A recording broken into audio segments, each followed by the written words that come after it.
Dike samju kam chabe tuang pe ma ga be sha be tring da le yin so chung o jin chuan le pe me dong ba zer ja bin nam da yin lun ju to chen zu pe de yan de chong ba wi pe mam ju ni da le pen so ro kan da chu je tong gen ji de na de he lo nan je ba kang sa da teng da te bi chi ji cham ba na ta nyen bar da pan tha da dar shi ke la yi ke da la da nu ji ke chwam da da me yi ke nam je ro kun je da ke chi ni ba Tamjike the dog chuten se. Oh, that ring the bala Nasalatini da the Kachuha Punga Sama la the Nitashi dele Shia Yinsel. So I want to first greet everyone who is joining me here today for today's teaching by saying Tashi Dele. It's a traditional Tibetan greeting. Nasa nang hira rada shea dereva. Leina danga dwala sambrella tunje, sambrella leka, that and the largini. That they should have muscles. And so we were supposed to. I was intending to teach the sort of wisdom, another teaching of Mipham Rinpoche. But I'm here and I'm doing my retreat practice sessions, and sometimes I also have to still do some work in the midst of that. And some things came up, and I wasn't able to give that teaching. And then some people were worried and were sending me messages asking me if I was okay.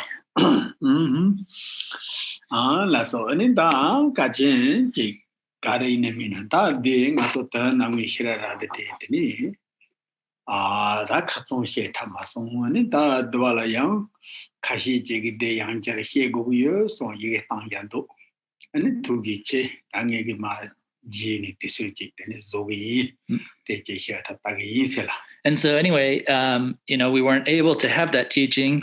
And because of that, there were quite a few people who sent some emails and some notes and things, please asking me, saying that they really wanted to receive that teaching. And so I want to appreciate everyone's interest, and we're going to check and try and make some time for that in the future. And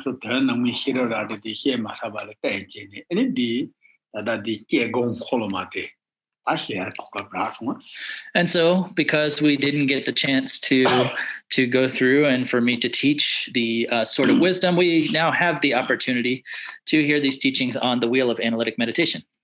So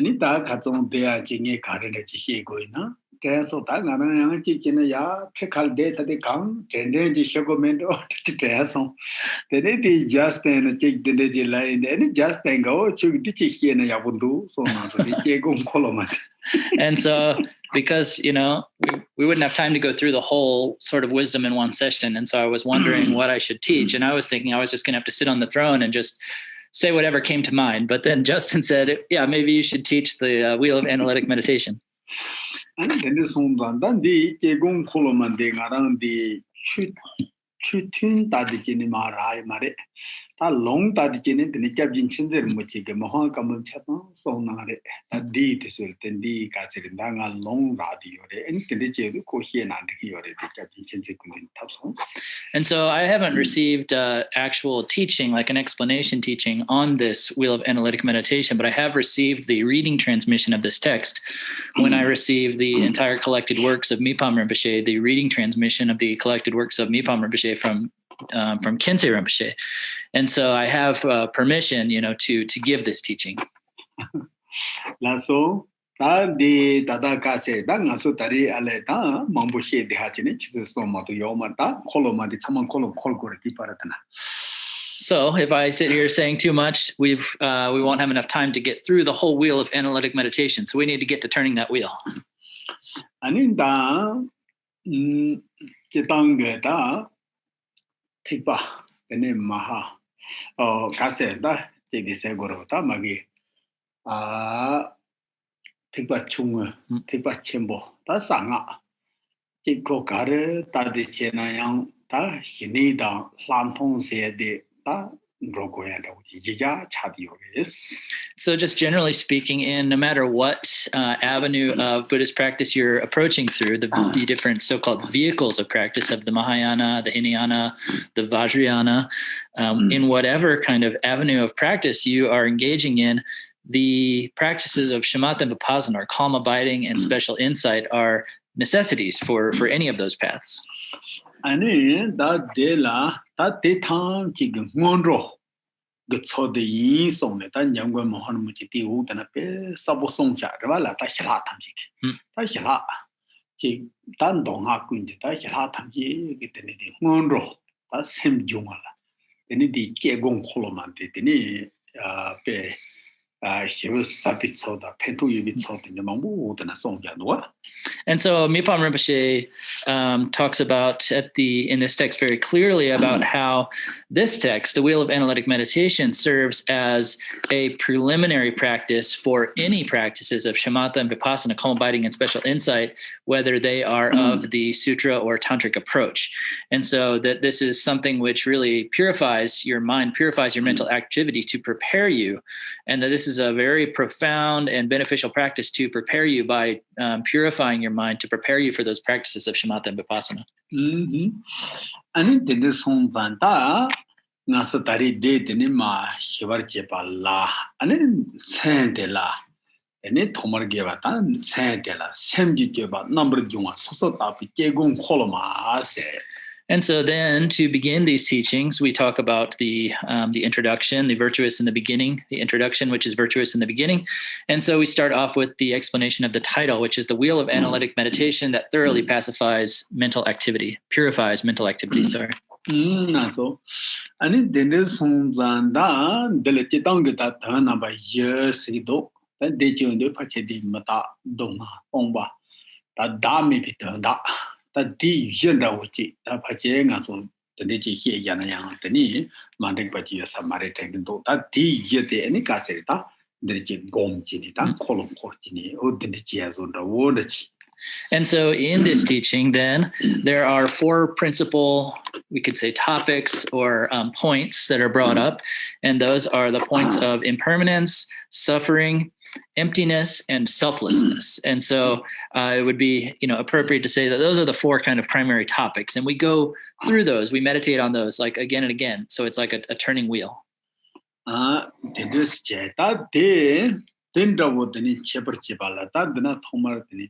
Taji chabar jobatela namo menzi hire se ani da sanji thang jeje tene tho hirap je gidi rangzo tene jejun jambi yang la ani thomar ta de ka chabar jo o tene chena. And then at the beginning of the text, there is this expression of homage. It says Namo Manjushriye. So Namo means like praise to or homage to. And so the object of homage here is Manjushri, who is said to be the complete embodiment of the discriminating wisdom, the kind of ultimate wisdom of the enlightened minds of all the Buddhas. Ani da di ji dini na nga so ke ore da tang lo chek de man da na ba la sig ne ni ba gang chi ba rang sen ni mo tai ji chom yi de ni mo je de yang cho yi yi ji. And so we'll start off by reciting the first verse here, which says, whatever problems there are in the world are created by the afflictions in our own minds. A mistaken attitude is a cause for the kleshas. Kleshas is a Sanskrit word that means afflictive mental states, afflictive emotions. A mistaken attitude is a cause for kleshas, yet the pattern of our thoughts can be refined. Ani da digi nang da na da tangu dwa ni chi kare song du se na da nga so la da da da chi nyamong la sam ta san da cha he dong to mo nga ja ani de na ye da chi kho wa ti no la da nga so pe chi Oh, dunga. Ta naba na soba yarwa ta lula dunga, sen la dunga. Tene ta ka se ne ka ko ta jika la soba ta ka chen chen COVID dino la. Ka nga kanda kandre yoba de tamji kong da wo de kare se je je ne. De den yabare. And so first, what's being said here is that all of our difficulties, all of the sufferings of samsara, the various kinds of unhappinesses, sufferings, and so forth, those of the body, of the mind, the immediate, the temporary, the stresses and fears, and so forth, all of our afflictive emotions, all of those things, what do they come from? So our afflictive emotions, such as attachment, aversion, ignorance, jealousy, pride, what do those all come from? What's the source of all of those? Gawa, Nawa, Chivasenandra. And it then again, Manto. Oh, Deni Jig Reta Mantula Soba, Denicia, Takasi, number lots about the Kani Jungre city, Tamchi, Deni, Numon Deni Jungres. And so this, all of these sufferings of birth, aging, sickness, and death, all of the war, strife, fighting, dispute, and so forth, all of that comes from this mistaken attitude, this afflictive emotion, afflicted mental states. Ta ona nyumong de kahani chungare se de sogi maimba ila jeba tanghi chungare. And so, but where did those afflictions come from? And they came from a mistaken perception of reality, a confused, distorted view of reality. Aneti sogi maimba ila jeba se onde ta pene ngige sende pa mebata. Rebala. Peji sogi jena ane ngaso de nomtro chaye yo marebata. The sogi maimba te zong hila te jini nyumong chong nyumong ge ani ka chere kangan de chungare se na.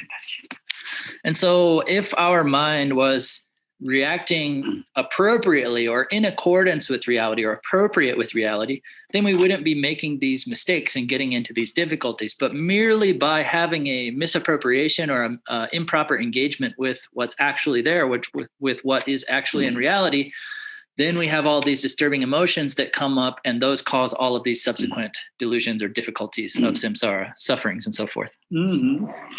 Ta de sogi maimba de kawani kawala teni chore se de kala ta de sogi yije ta ka sere jig de jandre ta ka sere jig phari ge ta ngaso de sem rangin jing sem je rangin jing sogi maimba de chong daily and in Yumung Chong, daily Kanga Chong, sing it. Rangshin le Tsushima Imba Chungsena. That go Sam Rangin, the Ujirabala. That goes Sam Rangi to go Naso Karin and Tong Long and Tick Go Long and Red Long at him there. They don't get to go Sam Rangin, the Chadi Araba. Daily and it's so you mind, but okay. Daily Yumunchi, daily lay Ramasa. That's it. And so when we say a mistaken attitude, what is that mistake? Where is it mistaken from, or where is that mistake coming from? So we have this something that we can call our nature of our mind, this capacity for knowledge, for wisdom. And so when we stray from that, when we are mistaken about that, and we stray from that, then from that straying, from that misappropriation or misunderstanding comes these afflictive emotions, afflictive thoughts and emotions, which bring about then subsequently all of the further sufferings and difficulties of our samsaric life. Yeah. Okay, I'm going to give you one example here. Okay, so this is chakta. Understand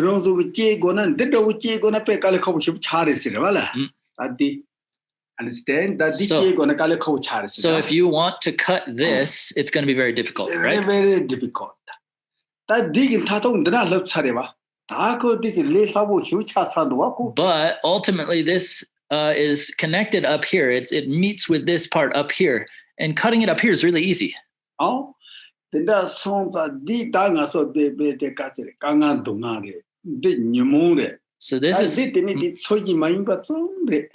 this is all of our difficulties, all of our sufferings, all of our afflictive emotions.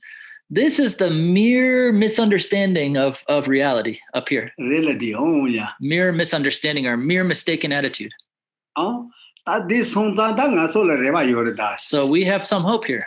Okay. That's someone did over this on reba yo marta. If everything was like this part, we have no hope. No hope and no yeah. That's so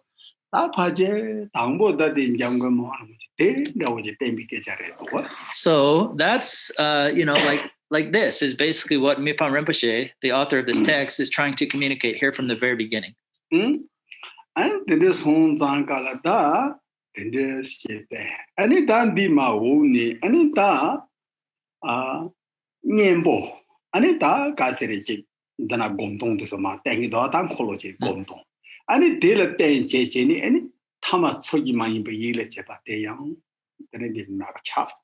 And the Nikas and Nilo Tato and Rochi, then also then it drove it in it.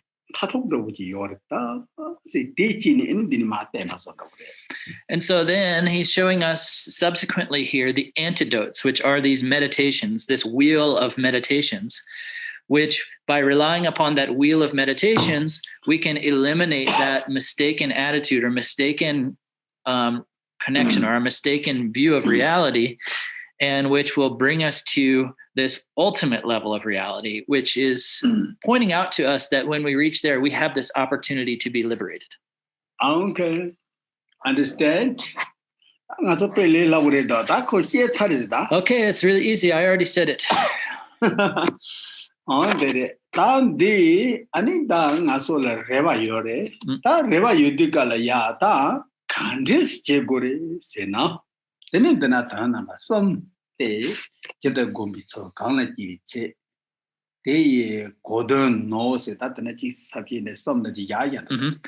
so now we've understood that there is a hope for us here. And now, after we know that there's a hope, we have to know how we're actually supposed to do this. And so then there's 3 sections, 3 outline points. So there's how to meditate, the measure of progress, and the significance of the practice. So we're going to follow along with that outline.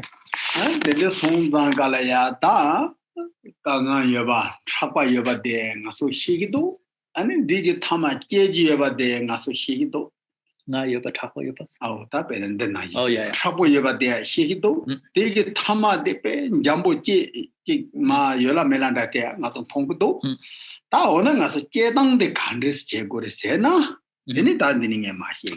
And so we know that first of all, those sufferings and those difficulties, like the example of this metal vajra, are very hard, very difficult to cut. But we know that string that binds them, that source of that misappropriate, mistaken attitude, is something very subtle and very, it barely even exists. It's barely even something there. It's very easy to get rid of. It's very easy to cut through.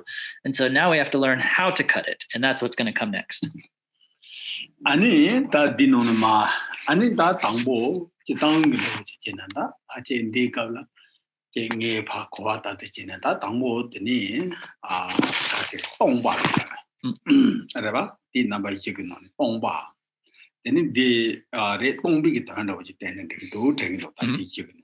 And so now amongst the 4 main points, not those 3 outline points, but the 4 main points that I talked about before, I think that this first section is mainly talking about emptiness.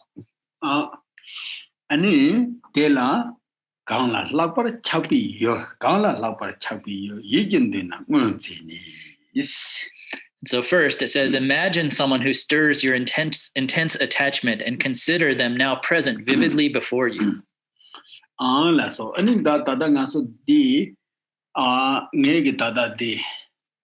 number of indose. And it's handy song with Andoji or and the Tadicini. So I'm going to give you a little story here that comes from one of the Buddha's teachings, the Buddha Shakyamuni's teachings, what we call the sutras. And so there's a sutra, which is a word for the Buddha's teachings, which is called the display or the play of Manjushri. And in the digging on the Nadat pen dig drongo which he that Sanji Shajatabanteres. So this is Shakyamuni Buddha here. And in the Sanji Kachu Nansa de and it's Songbong per then in Jiggins, Kongman and Jiggins. And so the person who the Buddha was giving a teaching to was the son of one businessman, and his name was Jigjin.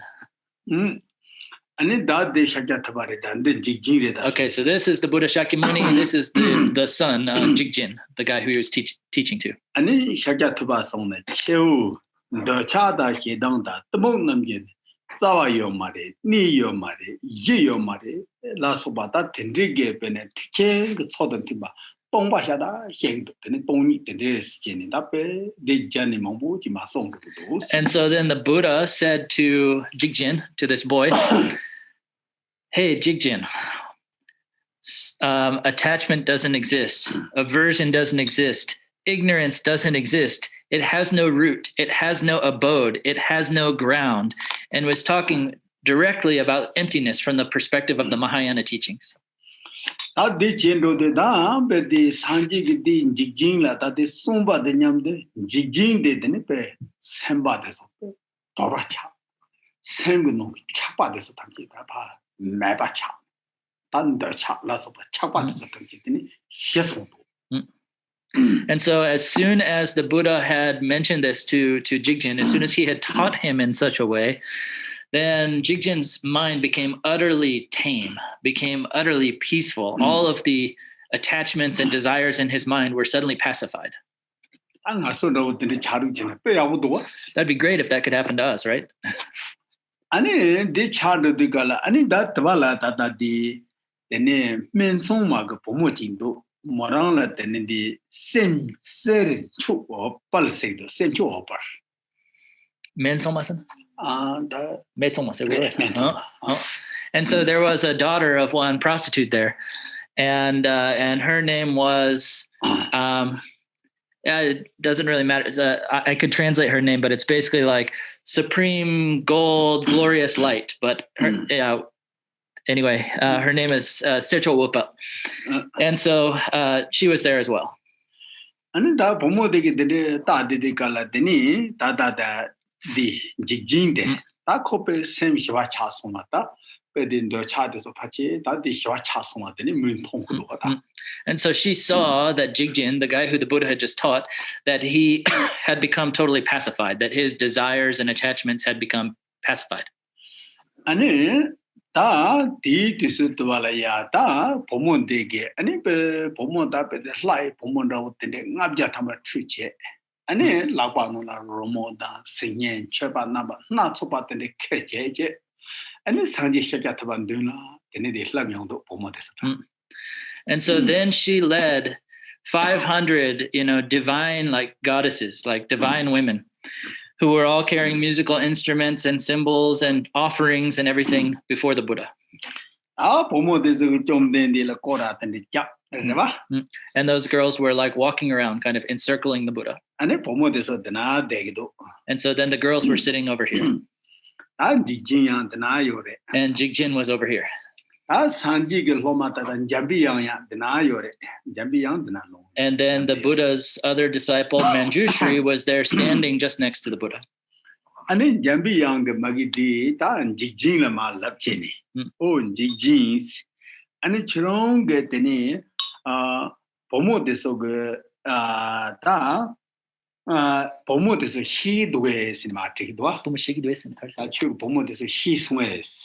That what you do. A Shi Swes in particular. That Shi Swes singing the Injida is a pen this do. Chiro Pomo de Shi Swes.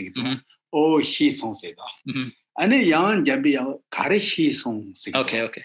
Karishi son said the gala and a Congo, Zono, the Banda, Sawachi, Chivodas, and then a Pungo Nag, then a ranking to Sotanki, the Gasset, or Doandra, then or is Damauni Yungre, then it is Sotanki Congo Shannon Mashara, a turn road, Zono, the Banda Sawachi, Chivon and Hinan and Mijina, the Zen and the Tenichin, Yimini, the Casato. And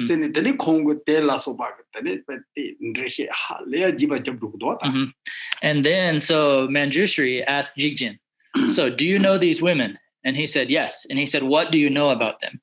And then he explained about what we call the 5 aggregates. It's the 5, it's going to come here in a moment, but basically says that their forms are like this. Their feelings are like that. Their perceptions are like this. Their conditioning factors are like that. Their minds are like this. And all that's going to be explained here in a second. And then he gave an elaborate explanation about the nature of that. Oh, that's all. Yeah, that's doing it wrong, is it? Okay, so that's the story of this kind of teaching here. So now I'm going to go through the actual words. And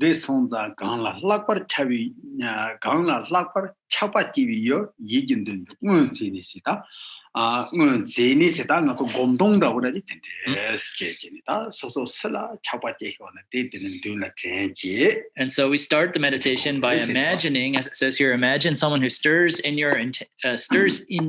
you intense attachment, and consider them now present vividly before you. So whoever you have attachment to, imagine they're actually there in front of you.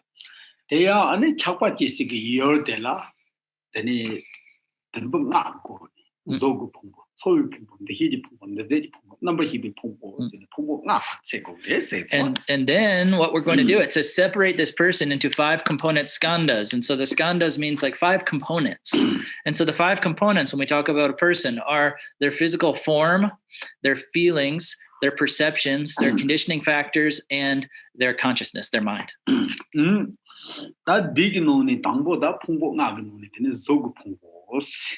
And so amongst those, first we're going to talk about the aggregate, or the, what do they call it? The skanda of form. Now,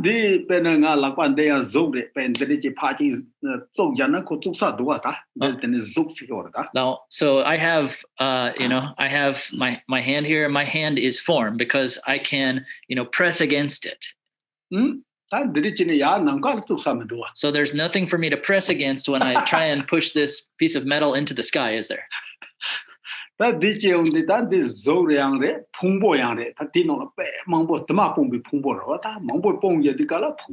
so the word skanda that they're using here is a Sanskrit word. It means aggregate, which means a gathering of many things, like a heap of a bunch of stuff.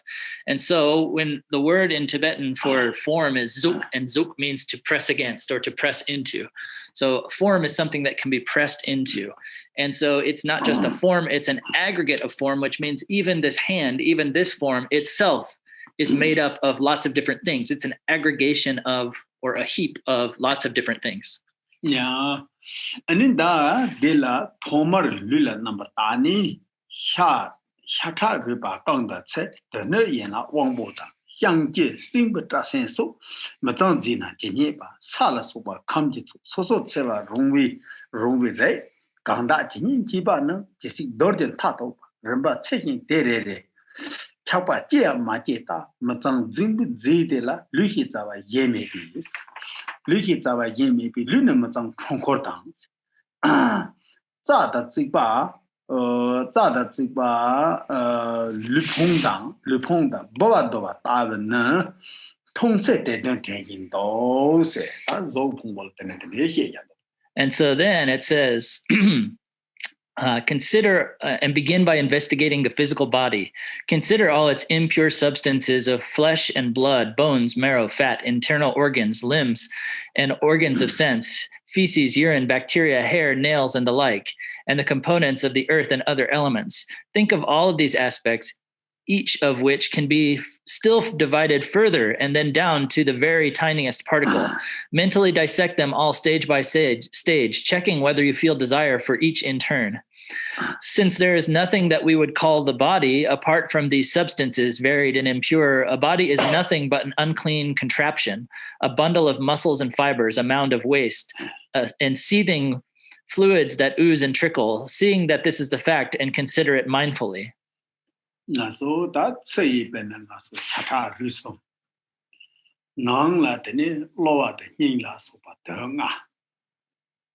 Ani chibala sopa de no. Now that is some of my hin. Oh, that catching tenders, Jenny, that take that they are very yin the training. Tama the chamega badilata.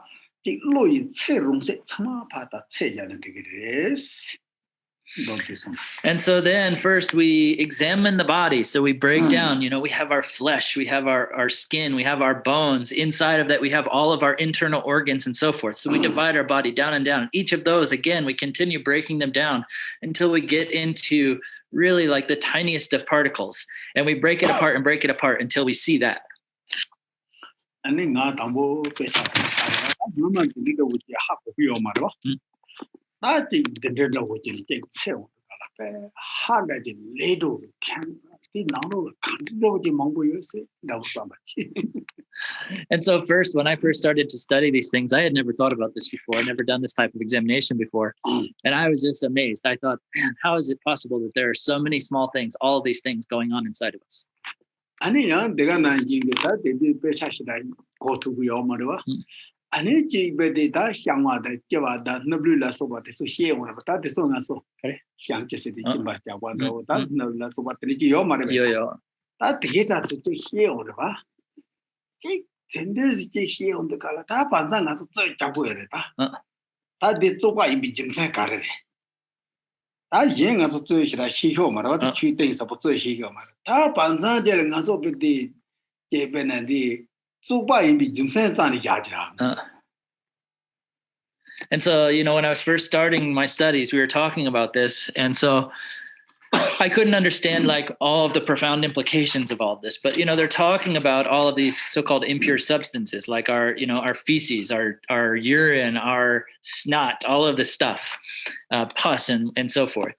And so, in the monastery, we debate about these philosophical topics. And so, but we were debating and we got to a point where we couldn't actually come up with any good reason why we consider those substances to be dirty. Zubono sosi zubote betama tsi yore nevata pansan jeri jik bade trima da jik chane chak mendo ane pansan jeri de ya kale khobo do tani das sembu da namtu re se da di ma to kanya ye me chaso. And so then we think, when we're debating about that, we think, well, we ate clean food like pure food, and we all consider for ourselves that our bodies are some kind of, a pure body, some kind of clean place. And so then we think, well, what happens? Like somehow then it starts to become stained or smelly or something. But even that, when we break that down further, we realize that even that is just a thought. It's just a consideration. It's just a individual perspective or thought that something smells bad. So we couldn't even say anymore that it smells bad. And now the preparation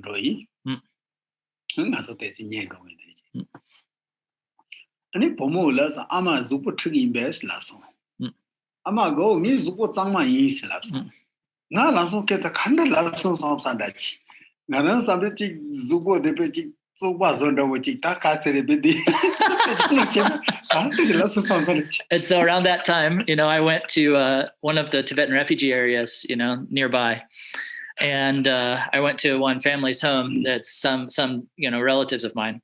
And the daughter said to the mother, "Mom, are you going to take a shower?" And the mom said, "No, I don't need to. I'm already clean." And I thought, she said in Tibetan, you would say literally like my body's already clean.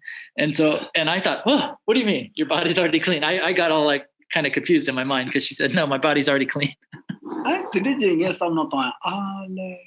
당연히 드리지 그래도 삼서 찍고 시럽되게 다시 지운도 갈아 통서 예마지 나서 남주 먹이 삼서 루가지 그래도 너우지 되디 양하고 와지 좀. And so that's when I came to that realization that when we really start to investigate something with our discriminating intelligence, with this profound discriminating intelligence, we see something entirely differently than our ordinary attitudes towards things. 나서 다다 디노나 얘기 때당데 다 같이 통과서도 지나는 고아텔레기 다 레비 점선 가스디다 좀 된디게 당부 급도 발라 다 택바 중국 급드나 통과세니 태가 송고요 말에 이와랑 제진에 나음하기를 통과 르르요다 카그 말람나야 다 같이 처마 파때 쳇때도 맞다 통과 차르요다 근데 남자한테 파요. And so in this section right here, my understanding from this is that this is the teaching of emptiness. And so when the Buddha first taught the Dharma, when the Buddha was first giving teachings, he didn't directly reveal or directly talk about emptiness in the same way that he did later, but he would have people go through and separate and subdivide and break things down further and further until you get to a point where it is emptiness. There's that's what you're left with, even though you don't directly say that with the words. And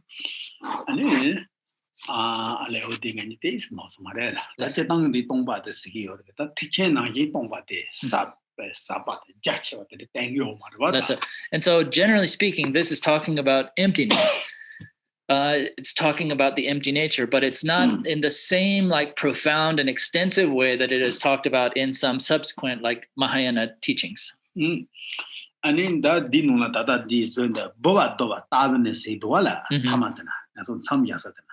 That di near the heat and Yaman number of in donona that shooting is somewhat in the zone boa doanda. This song. And so then right where we left off here, where it said that it's like a bundle of muscles and fibers, a mound of waste and seeing fluids that ooze and trickle. This is almost like direct quote from the story that I was telling you about the child. Manjushri told him to express what he saw in the body. And so that's what he said.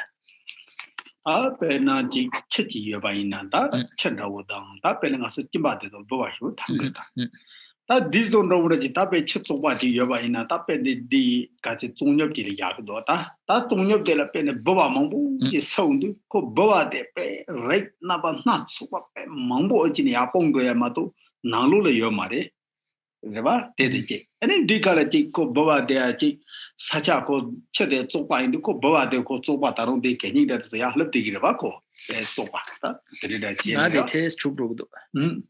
Was in a chubodra, Segurwala. Chibor the Bovani Lugarella. Boas and the Mambu yard something in the Bovas. And the Timandre prone the Mambu in the Bovas. Chibor said the make no witchy. No, Taxi in the Chibor said. Dini Chiboy. He tuned the does so the Mamboya, say young. They are daisy cats in the sopas of the whatever. Then it did Mateba. The ding do Galandi.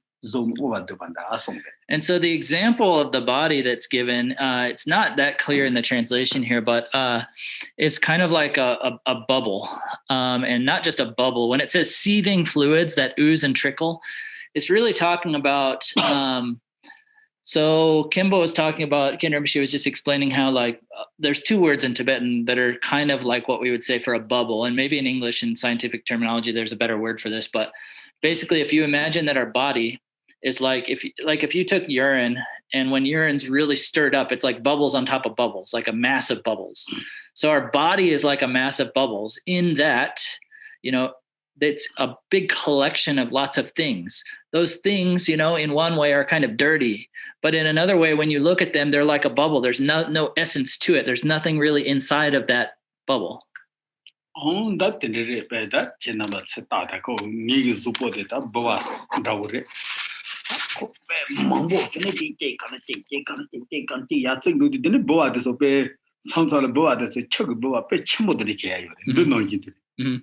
And so then, look at that for yourself. Like, look at your own body. For me, I see it that way, that like, it's just like a pile or like, bubbles, kind of like my body is like this bubbles. They can kind of pile up and up. It's just a heap of lots of things gathered together that are all kind of like ephemeral. And so that's how I kind of see it. Sometimes bubbles, you can see this kind of like pile of bubbles and they blow up bigger.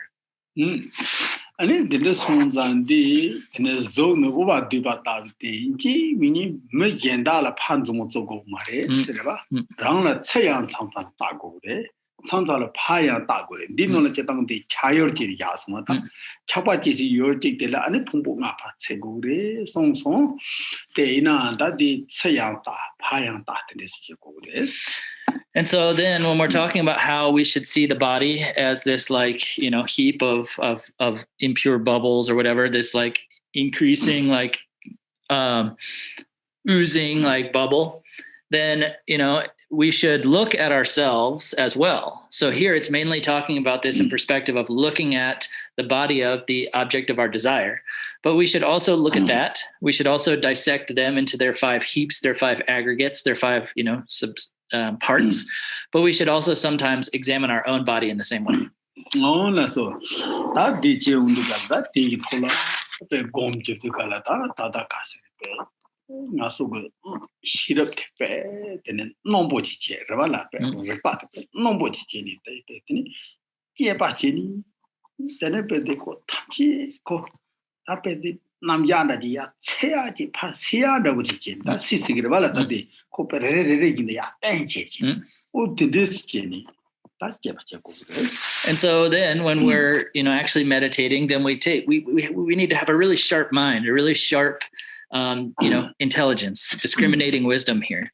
And so with this sharp discriminating intelligence, then we're pulling apart, we're kind of separating all of these different parts that we consider to be the body, separating them and dividing them and pulling them out one by one.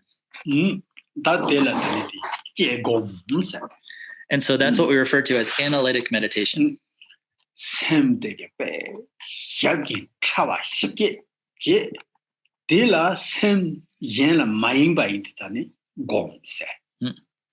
And so when our mind is very sharply or very subtly investigating and looking, we call that the analysis, the analytic aspect. And when our mind is involved in that analysis without being distracted to any other things, then it becomes analytic meditation, when our mind is focused entirely without distraction in that analysis.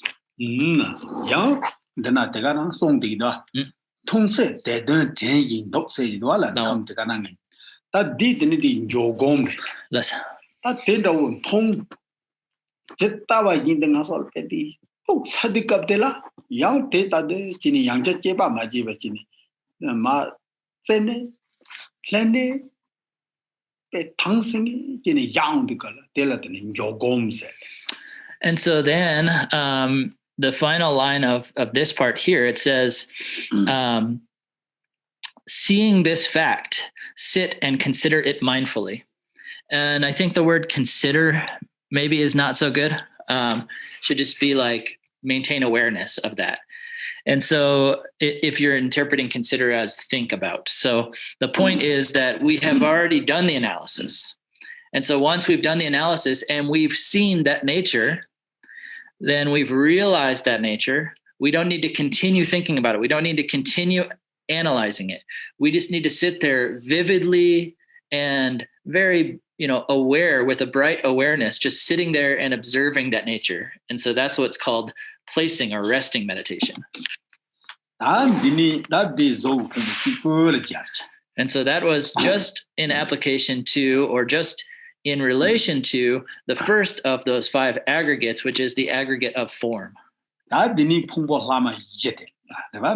And then we're going to apply this to the subsequent 4 aggregates.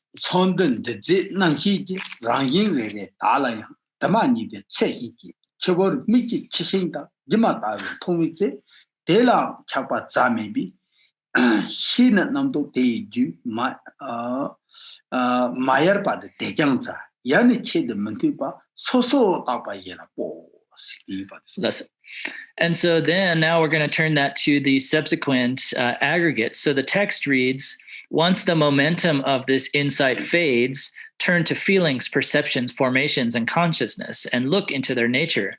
But by dividing them into their various aspects, when you see them as insubstantial, like bubbles, a mirage, plantain tree, or a magical illusion, you'll understand how in these two, there is nothing to which one could ever be attached. Continue with this with this thought until it fades.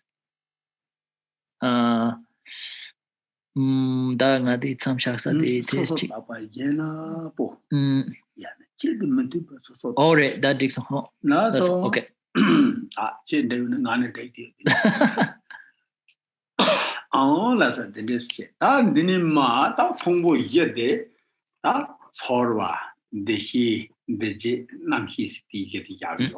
And so the subsequent 4 aggregates are the aggregates of feelings, perceptions, formations, and consciousness.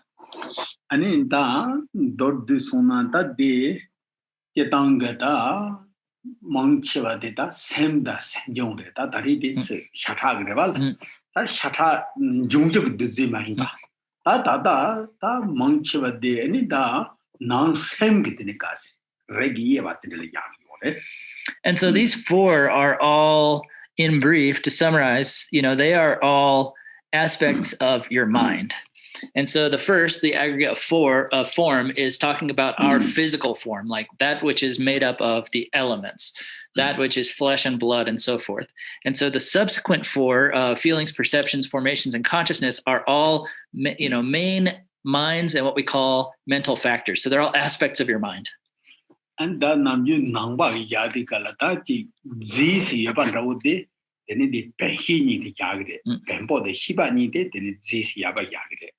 This yupa. Oh, that this or that you that new book like no.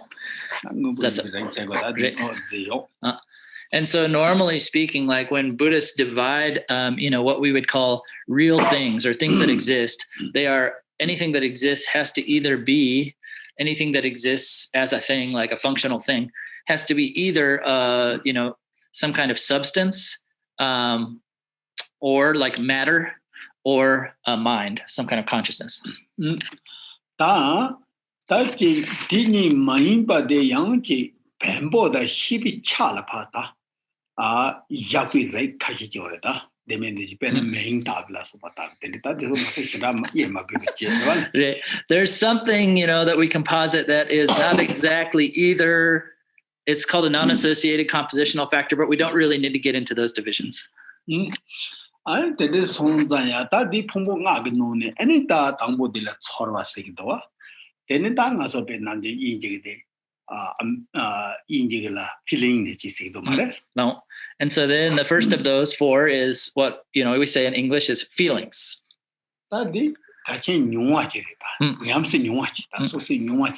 And so that's like an experiential thing, right? They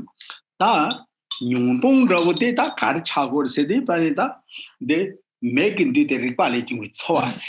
You make the Mehida, the Yortini de Pa Kepala Tejini, and it did not so much Udwa, or Delata, making the equality with source. And so there is, like, for example, the way that we experience a feeling, for example, like in relation to our eye consciousness, we can have a feeling which arises in connection with our visual consciousness or with our eye. And so what that means is that when our eye consciousness meets with some object, there is a feeling associated with that, right? So that's one way. Unto the No. And so this is like we have a feeling which is associated with sound, with our ears' connection with sound. And so then this is like, our nose in connection with a smell. And then there's also feelings in connection with our tongue and a taste. And so this is a connection between our body and what we would call like some kind of a tactile sensation, a tactile object. And so with each of those, there is a feeling associated with each of those contact points, isn't there? And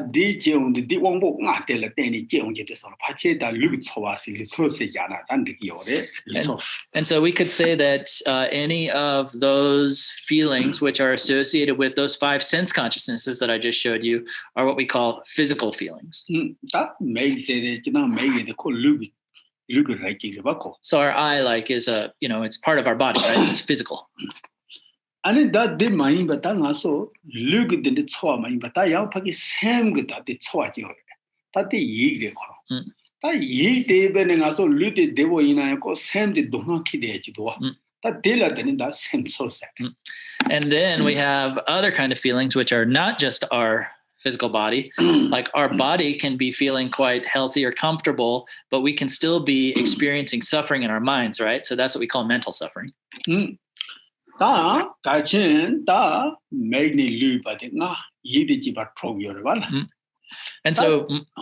that the trope de la young, that really la young, then it deva, doma, tamyong, recheon ducala, then it jobji. And so we've got all of those feelings associated with our 5 physical senses, in addition to the one, the experiences or the feelings of the mind.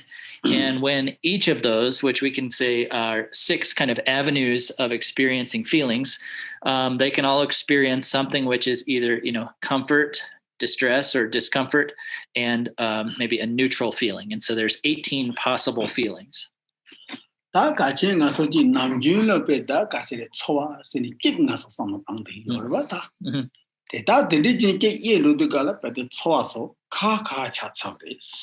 And so we often also think of our feelings or of feeling as one single thing. But when we subdivide it and we break it apart, then we can see that there are also different aspects of that as well. 다 대인데 배단 도도서는 초와 파지 인도는 배슈 뭐 인도죠. 다 같이 덴데스기 인도도 반상제라 초와 세대하고 도도 인보도 뜻되는 말을 버지. 다나 오고요. And so when we if we looked into the Buddha's teachings in the sutras, there are a great many more subdivisions and further breaking apart of feelings. And so when we look at it in this way, then we can see that our feelings are not one singular thing, that they're also a amalgamation, that there is no singular solidly existing feeling. 아니 다 좋아지. 다 된상 좋아. 다 니히데 발라. 다 니히지 풍부스. 다 니히지 풍부세 온도 갈라다. 아 니히세 온도다 같이 만디베지니 판징동에 지라. 다 뿌리 만디벤 징동에 지라 니히세 page example data page 차도지 않다 오 나게 데네 포바 이민디히 디 나랑디 이민디히 그래봐 오 된대라.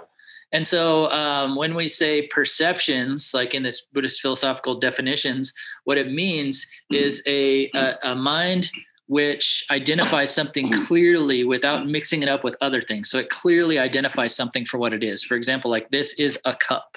Not only is this a cup, this is my cup. Those kind of perceptions. And then I give the nga kaseo got traha in bindihi, papa in bindihi. And then I give the just stand the kejo in bindihi, ko chuba in bindihi, go to me bindihi. Mamma, you understand? Tapu my try. Good dinner to the ideally gyre. So, and then further, I can have the perception that I am a monk, that I am a Tibetan, that Justin is a translator, that Justin is a Dharma practitioner, that Justin's going bald.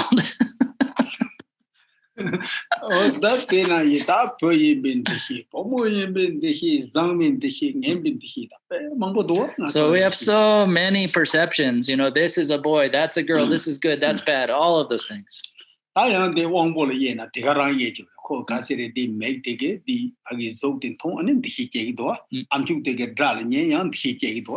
we have perceptions that are further associated with all of our sense organs as well, just like we did before.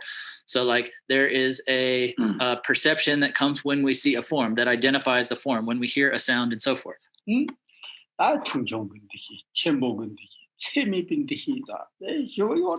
And so we have so many different perceptions of something being good, something being small, something being infinite. No, that is that's on the niveau de and same round madu yentin on the duzilas kan yomare demen duzi yomata.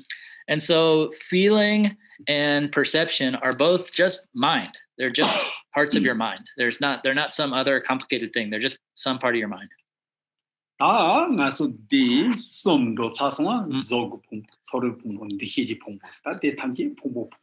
So we've gone through 3 now. And so we've gone through the aggregate of the body, the aggregate of feelings, and the aggregate of perceptions. And we see that each of those are themselves an aggregate, right? That they are a multiplicity.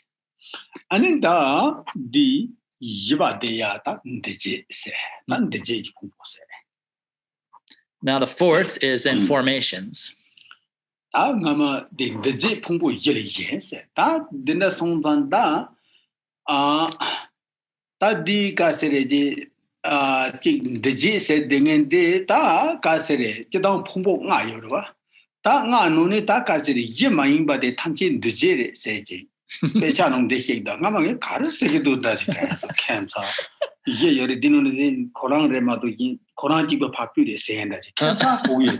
And so in some texts, it says that the formations are everything that isn't the other 4. And so the first times I ever read that, I thought, that's so strange. What are they talking about? It's just like this other thing that's not any of those other 4. What does that mean?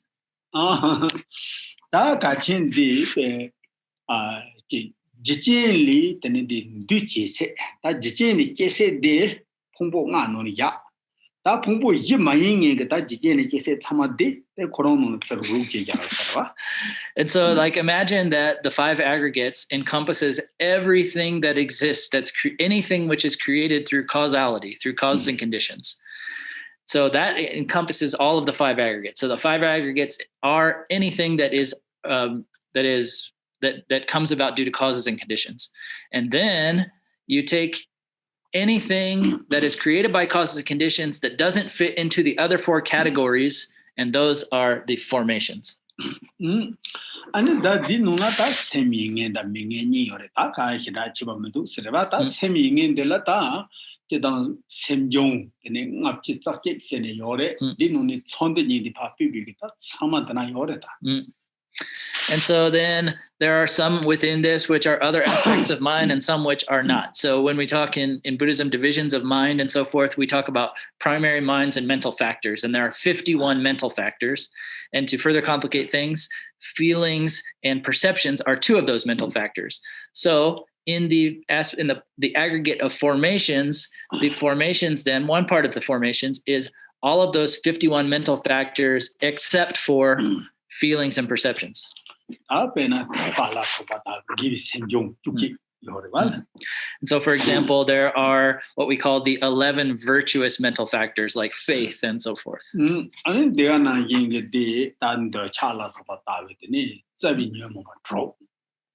then there are what we call the 6 root afflictions, like attachment and so forth.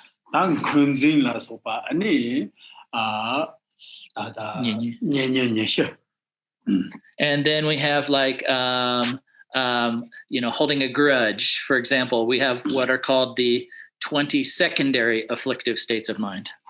So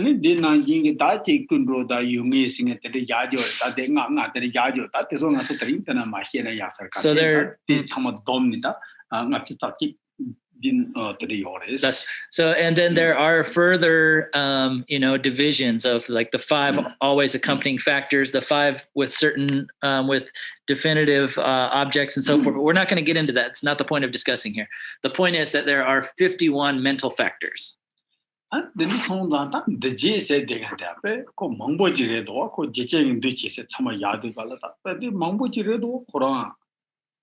And so the point is then that is to realize that these formation or formational factors, that they are also a multiplicity. There are so many different things. It's like everything which arises from causes and conditions other than the things that fit into those other 4 categories. So many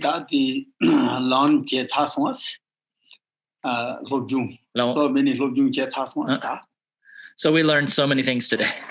So many things learned. Da pungbo da number pungbo say. And so now the 5th is the aggregate of consciousness. De la pena Meg Namchi, Navi Namchi, Nai Namchi, Jay Namchi, Luji Namchi, Yiji Namchi Senata, drop Yajorota. And so there is a presentation of 6 kinds of consciousness. So we have the consciousness associated with our visual perception, our eye consciousness, ear consciousness, nose consciousness, tongue consciousness, physical, like body consciousness, and then our primary mental consciousness. So that's 6. So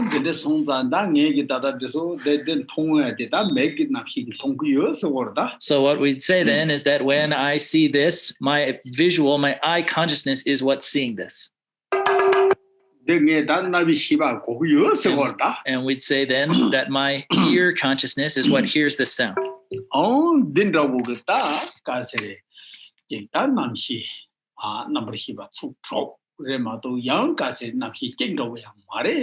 And then so our mind, our consciousness also is not a singular thing. We have 6 different avenues or 6 kinds of consciousness.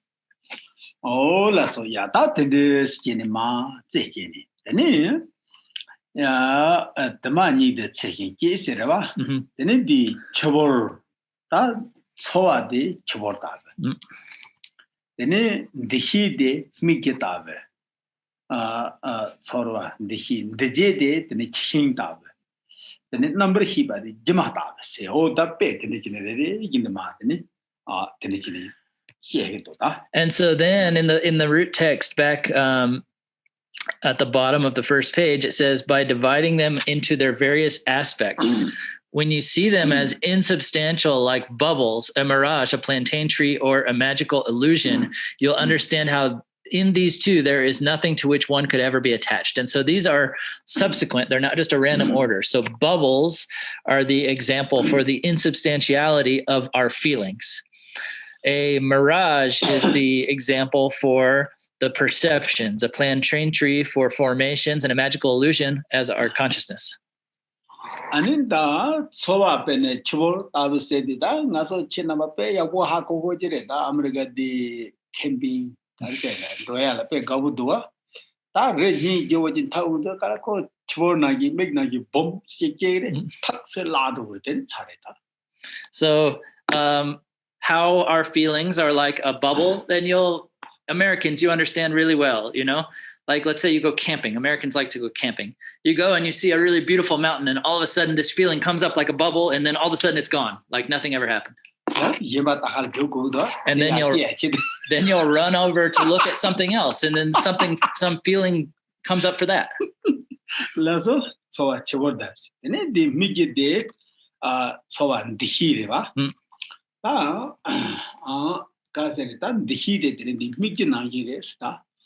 다 미치스디 파타디지 여댕에서 더우지 저와 요거더우지 댕에다고 그니 제운디 치시다 마랑에다우지 데데텔 미치스 거다. So when we talk about a mirage, it's like something that you see, like you think you see some kind of movement or some kind of light or something, but when you go to try and get it, there's nothing actually there, right? 저 어디야 다때는 힘하지 그렇지. 되니 서로와 디히 데제를 알아. 단 데제디 되니 디 치힌 답스기도. 다 치힌세 온디 슬루라는지 여댕에 나누라 동바 차스메디. And so then this is a maybe difficult example for some people, but so these formations then are said to be like a plantain tree. So a plantain tree is like it's a particular kind of palm tree in India that from the outside it looks like a solid thing, but when you peel away the layers, there's actually no like core or like primary trunk. There's nothing there except the layers. And then our consciousness is said to be like like an illusion.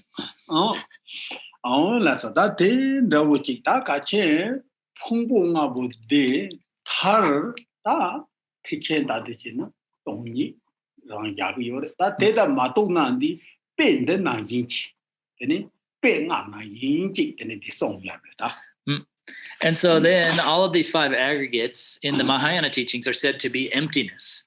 And even if you don't realize them to be, emptiness, then, you can see how they are similar to these examples. They're shown with these examples. This honza tela chapa za meba hinet namdo de jun maya ba de dejang za se yang de jiegong da jiegong chanin yo gom de wo ji yana de yota. And so then again here it says you'll understand how in these two there is nothing to which one could ever be attached. Continue with this thought until it fades. And so again, we would do just as it would be, suitable to apply the same thing we did before, where you examine each of these aggregates, and then when you come to the conclusion of your examination, you see the reality, then you rest in that vision or in that witnessing of that reality. So yeah, that thing so we get antarita agi chapachesa yo de ani chapachesa da dawachesa la karina ndra ani de phumbo nga che ani phumbo nga ge nang ni yang pe hyagi thawa de pa che ani de this jeni de da jimata malala so ba pe nga ta de ta di migeda la so ba ta di pe nga phagi di jaba number ro pin to no ke bi de pe nga ta to o this je ko this. And so then primarily, as is discussed here, when we have an object of our desire, or alternately, we could use an object of our anger, our aversion, then we divide that down into its five aggregates. And we break it down, and then we take each of those aggregates as well, and we break those down into its subsequent parts. And then when we do that, then we can see how they are similar to a mirage, an illusion, a dream, and so forth. And so then we have these 5 examples that were given in the Display of Manjushri Sutra. Yeah, and so dinola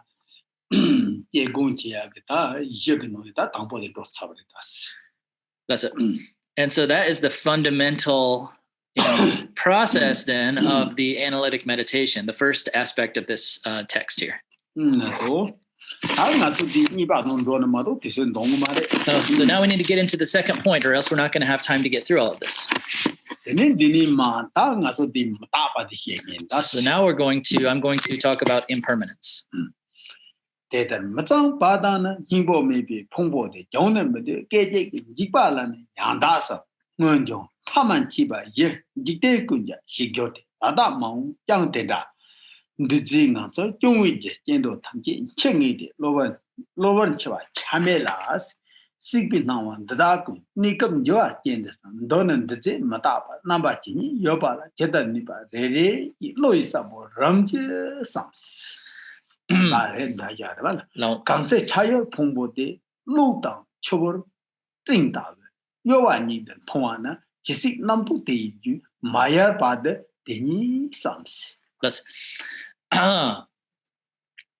So continue with this thought until it fades. Then once it does, do not try to prolong it, but turn instead to another investigation.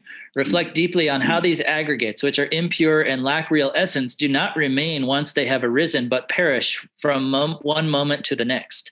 All the civilizations and societies of the past met with only destruction in the end, and so will those of today and ages yet to come. The nature of the condition can inspire disenchantment. Death is certain for all living things. Suddenly it comes and without warning. Reflect on how all that we experience in life is changing from one moment to the next. In summary, to the best of your ability, consider all the aspects of impermanence that characterize conditioned things. Reflect on each in turn with lucid thoughts. Recognize how the aggregates of those that we desire are transient as lightning, evanescent like bubbles, and fleeting like the clouds in the sky. Until the momentum of this idea fades, focus your attention on nothing else. And that ribe yola deme ponana sipi saben gapan yola deme yola pen tember me pa da me pa den pona ane ngaso gdi sem gno la ta kamsam la ta sipi saben jo mare. So as it said in the middle way teachings, the Madhyamaka teachings, that if we realize that things don't truly exist, if we realize the lack of some inherent or true existence of things, the emptiness of things, then the seed for conditioned existence, the seed for this further experience in conditioned existence is eliminated. And this song so kawa ina your tela tenjini any ngaso tam gong khodu yoraba ani tari yang phungbo nga pu yo te garang ya jini yang de yang mata ba ta je ma to yang mata ba ta sa yen ba yo ma re te chung de ke ma tang pa da ni bo mi phungbo del se do. And so then now it is in relation to some objects of our mind that we are always deceived or wrapped up in. And so those objects of mind are contained within this description of the 5 aggregates. And that's why it says here that we don't turn to some other object with this, that it says turn to another investigation, but we're investigating the exact same thing. We're investigating these aggregates themselves. That developing do the divine tanga so kaseri pen to some latani. Oh, naman de tata de maumba de to some latani, mataba. Mataba se di chedang ko matemba je siki orwa ta jung ngando ni je siki orwa ta ti dusam la ta chi ni ane ka se de yang ta ya yo de. And so then when we're talking about impermanence means a lack of stability, that there is no stability. And so we can examine that by thinking of the 3 times of what was there in the past, what's here now, what will come of that in the future, and so forth. So when we talk about something being unstable, it means that it was caused by something, and that cause ceased and no longer is in existence. And what's here now is also a cause for something else and will no longer remain. And then I did say yola tana yang then the him now said so tamki geva the gawa the nawa the chivandua rang zubola tamatana ya geva the gawa the nawa chivandua finishing la so La so yo la yo. ko jeba the governor wa chwa do na so zupo la sin chin la de do de so da da ji do. So we can look at anything with this, like the impermanence. When we think about, even thinking about, plants and trees and so forth, they also are born. They arise from their own seed. They're born, they age, they get sick, they die. Similarly, humans, for us, humans, animals, and so forth, they are born, they age, they get sick, they die. And so we can look at this anywhere, at this impermanence. Ane be trawa la sanu tang so na tang so sem da wo ji ne ta be jor chi hu ji de do tang so ke je la ga ke je la do ke je la khang ya ga du ni ka me de ba ha le ya ta jo chi hu de nga so sem de ba thong do. And we can go on even more subtle way and look at our own mind. Our mind is the most changeable thing. From moment to moment, our mind is, suddenly joyful, suddenly switching to sorrow, suddenly in the state of neutrality. Our mind is the most changeable thing. How is feeling you? I said, how is feeling? Say good. How are you feeling? Yeah, how are you feeling? So we're always asking other people how we're feeling, aren't we? We're asking that because we know that it's changeable. Oh, dangerous. Nga so di matapa de la samno taung di tene matapa di tene look tabe chibor tabe trimba tabe yowa ni den thwa segedwa ta. And so when we think about that impermanence, then we can see that impermanence is like impermanent, like a flash of lightning, like a bubble, like a cloud. It's always moving. It's evanescent. Fleeting. So when we say like lightning, it's something which doesn't even remain for a single instance, just immediate, And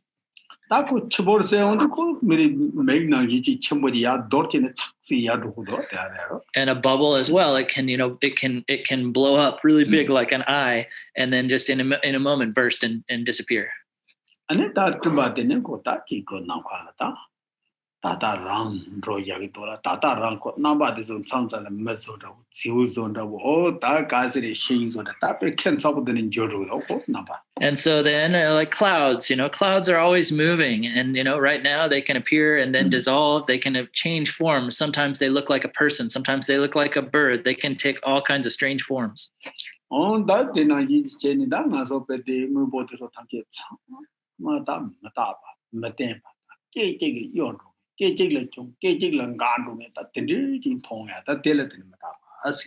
And so similarly, all things are impermanent. They are unstable. They are wavering. They are transient. They're moving. They arise in an instant and cease to be just as they arise.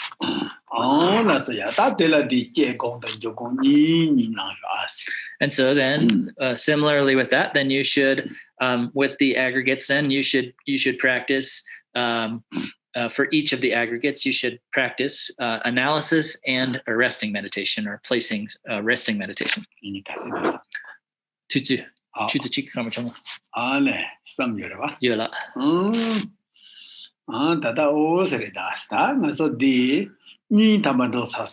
All right, so we're doing okay on time. We've gotten through 2 topics. And that's in the Matama Petvarachia, Lobuna, Amga Sofe, Matsamachi, and then young Shadachi. I need this on the Nagan Gorda with the Sichipa Katsuda with Hiena and Chenamaga Shabjita Shidu, what I'm teaching the religion and the hit to serve Medote, then a Majanatic service. So I know all of you Americans and so forth who are here all have a good education, I'll have a lot of good qualities. So I know we don't have time to get into every little topic, but if I introduce you with the main aspects, I know that it'll be okay, that you'll understand. You'll be able to understand for yourself in a more detailed way. Yeah, it is on the so good with support there when it tahin such as someone that is ambaina, when he tikta kase, Pongba, that penandi, Uva Tipataga, Yagi Penataga. And so if we really look at our body, if we really examine our body and think about it, it really is empty. It really is just like a pile of bubbles. It really is, our aggregates are like those 5 examples.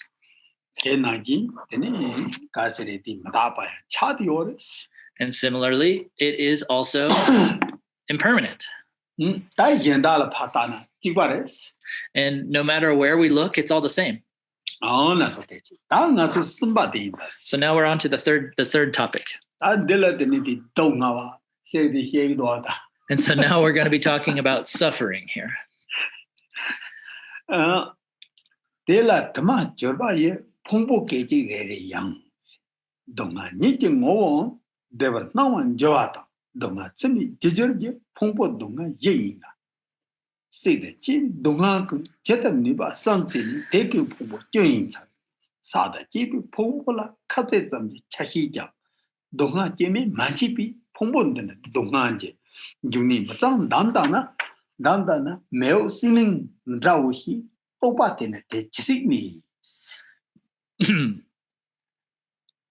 So until the momentum of this idea fades, focus your attention on nothing else. So that's the placing meditation. Then consider how within each of the aggregates, which are momentary and consist of many aspects, there are experiences which we might describe as pain itself, and those that seem pleasant until they change, yet they all provide the cause for future woes. And thus the skandas are the basis of suffering. Those are our aggregates. Reflect as well as much as you're able on the misery there is within the world. All this is due to the skandas' imperfections. There is not the tiniest speck of a pin tip's worth of these contaminated aggregates that is free from the defect of suffering, as they are the source of suffering. Skandas are likened to a filthy swamp, a pit of burning coals, or an island of demons. Remain with this insight for as long as you can.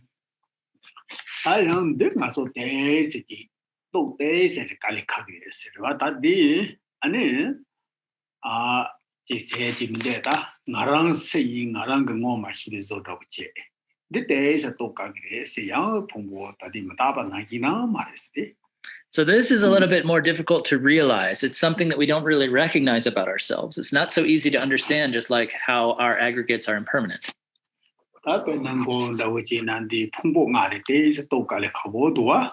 So it really is like a little bit more difficult than what we were discussing with the 5 aggregates before, isn't it?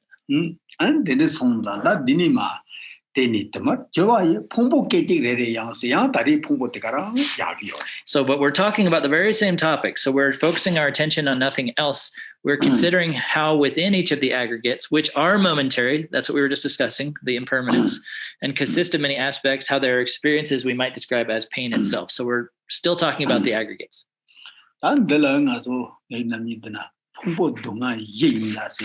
Mm-hmm.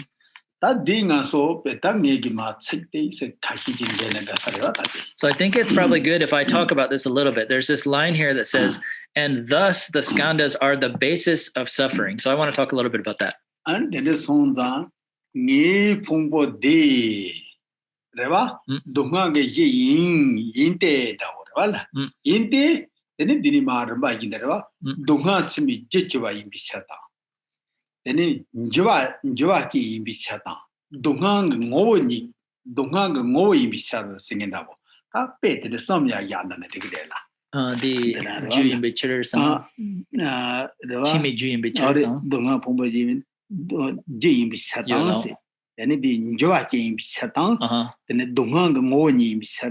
Okay.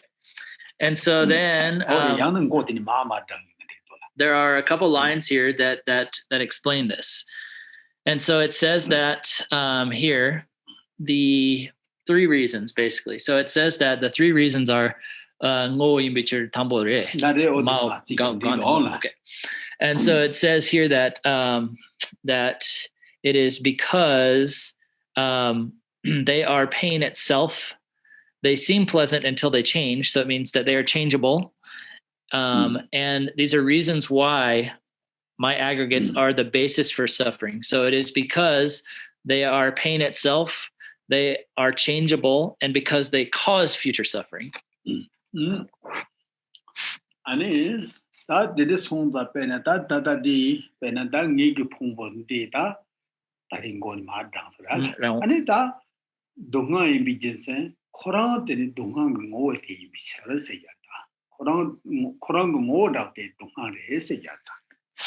And so the first of those reasons is the reason why we can say that our aggregates, my aggregates, are the basis for my suffering is because I can say that the nature, the essence of those aggregates themselves are suffering.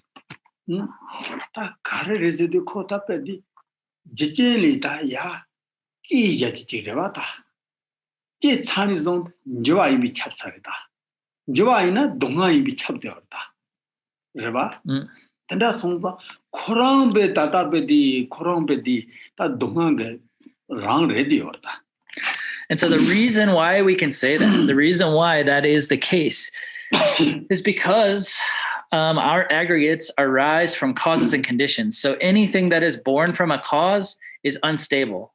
It's changeable. Anything that is changeable is suffering.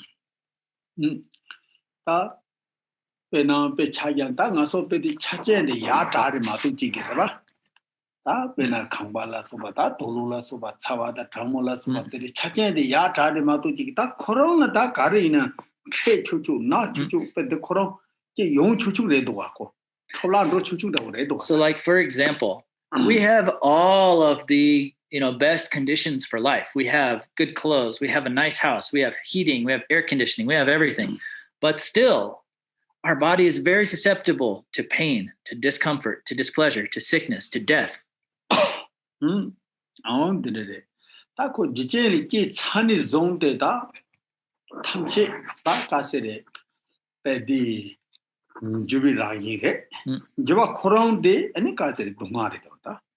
And so anything that arises from causes and conditions is itself changing. And the fact that it's changing means that it is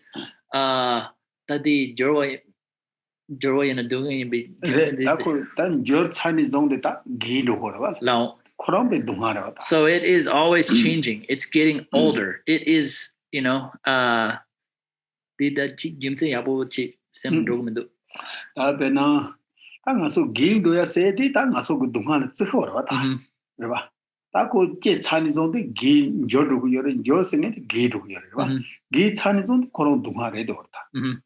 And so we consider, that aging itself is an aspect of suffering. It is suffering. And so as soon as we have been born, we're automatically aging. We're changing.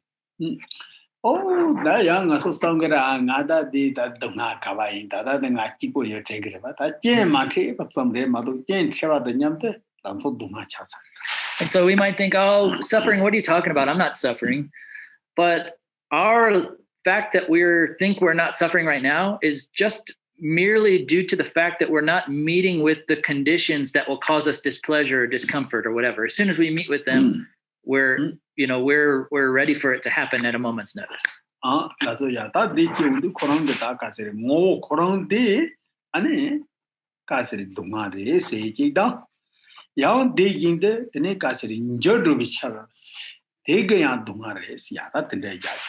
And so then it's the first point then was that the nature, the essence of those aggregates themselves are suffering. And the second was that there's the aggregates are the ground of suffering because they are transformative. They are changing, right?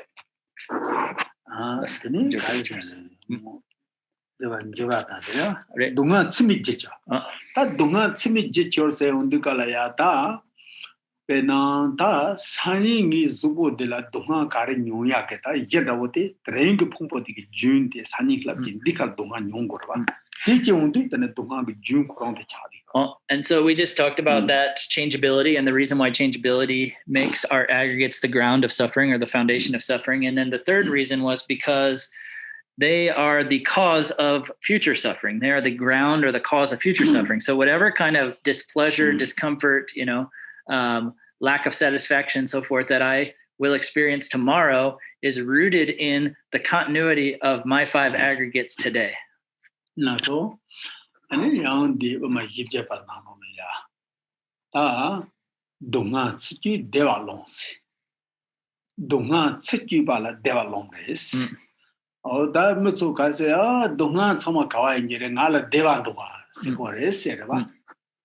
Deva de muni tong deva yomares, dunga tsuba la deva sin the labres. So in the 400 verses of the middle way of Aryadeva, he says that what we call happiness is merely our, avoidance or elimination of suffering. It is that we have, overcome some suffering, and we call that happiness. But it's not ultimate happiness. It's merely a lack of suffering.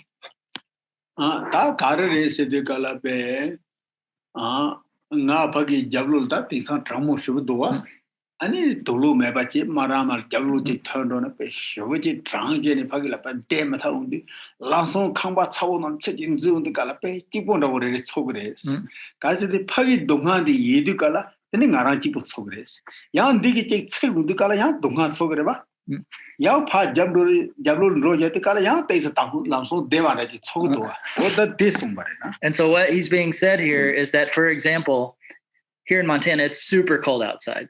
So if I got naked, took off all my clothes and ran outside, I would get really, really cold, and I would be suffering from that cold.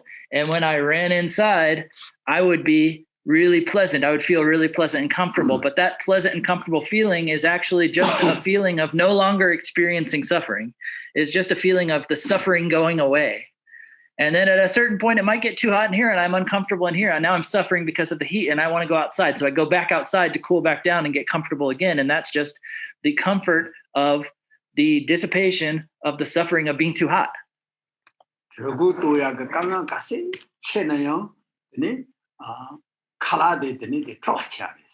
So the more we are suffering from hunger, the more delicious our food tastes. Because it's really helping us overcome some big suffering we're experiencing from that hunger. So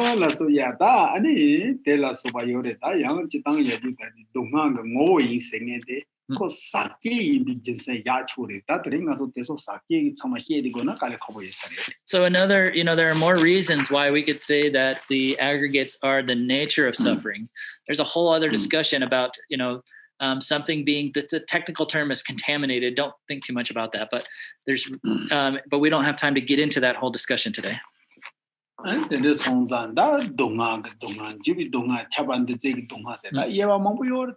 there's so many other discussions and divisions of suffering. So we talk about the suffering of change, the suffering of all conditioned existence, and so forth.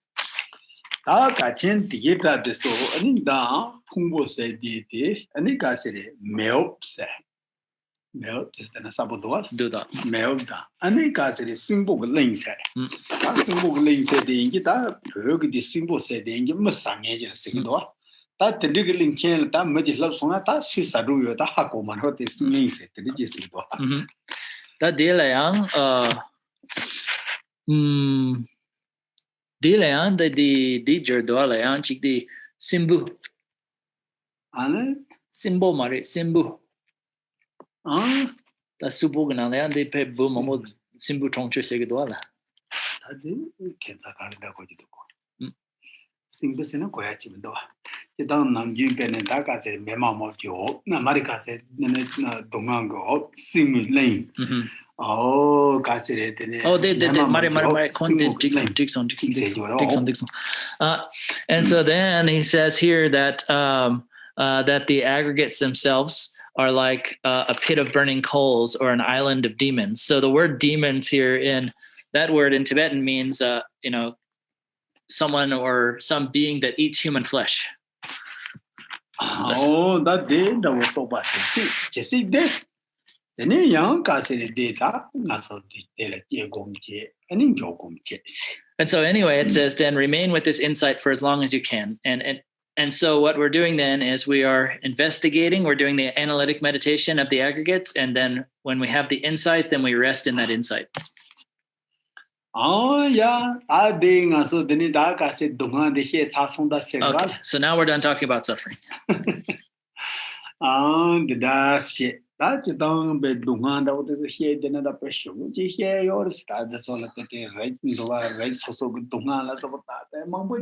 So if we wanted to get into a discussion of suffering, we could talk a lot more about suffering. There's all the suffering of this type of beings and those type of beings and all kinds of stuff.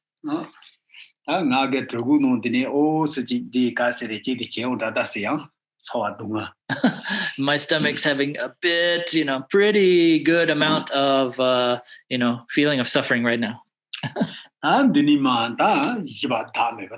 So now we're on to the fourth point, which is selflessness.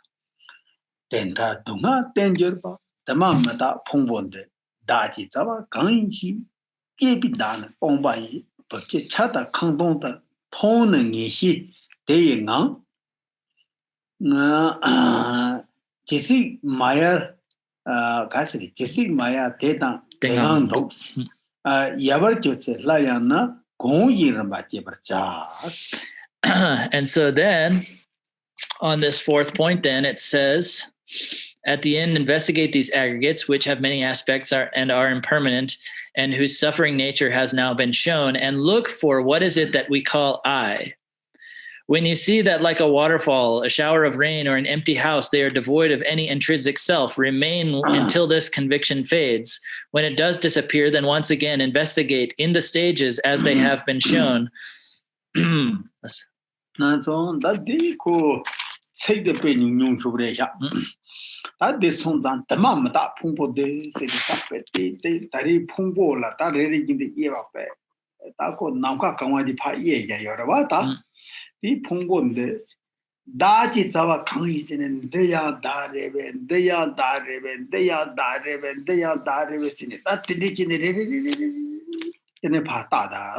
And so the words here, this is a very brief summary. It's, it's said in very few words here. So what is being said is that in the end, investigate these aggregates, which have many aspects and are impermanent. So we have divided, we could fill all of space with all of the ways that we've divided those aggregates. We've separated into all these different parts, which are filling it up.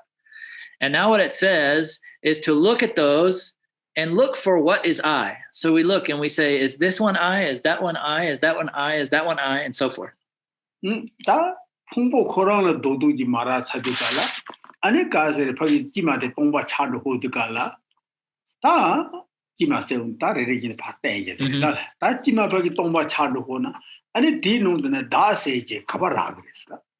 And so when we have already taken the aggregates themselves and subdivided them to where there's nothing left there, they've all become emptiness. Like there isn't even like a singular aggregate there to grasp at. Then how are we going to find a singular self within all of that?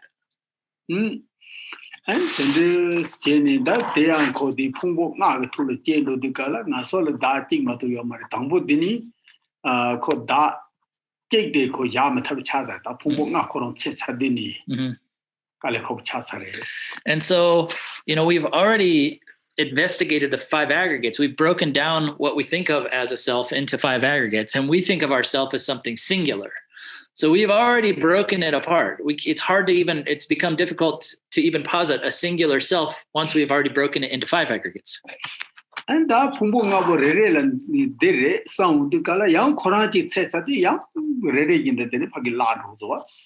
And then, so when we try and go into each of those 5 aggregates themselves, then we've already subdivided those, and we lose any sense of like this being just the aggregate of form or something like that. It also has been completely broken apart to where there's nothing left to grasp at that either.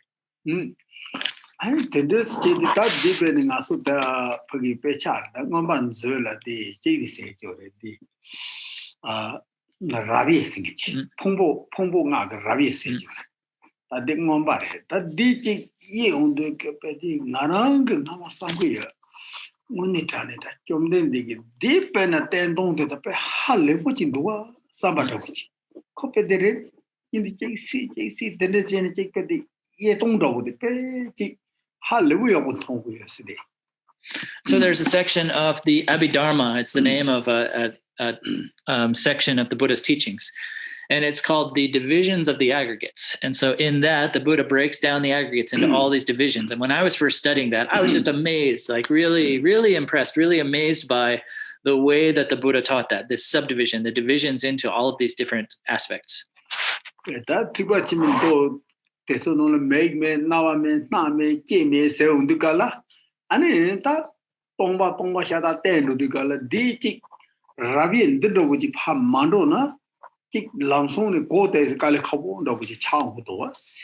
And so in the Mahayana sutras, they start off directly with there is no eye, no ear, no nose, no tongue, and so forth.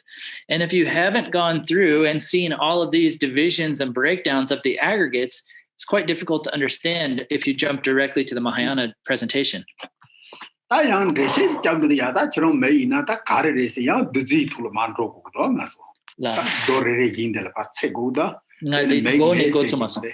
Make me sigidwa ta make me sitting in tari ko kale khabu dus la imbal ta me tong hi on de tene ang aso de duzi koro ye chin ro ko ta ta make di kawa du sine ta yang aso ya pi na pang chin yang ro ko do. And so like I was saying, how the Mahayana approach is somewhat difficult to understand. Like if we just say the I doesn't exist, then we need to describe why or how it doesn't exist. And then we get into this dividing and breaking things down approach.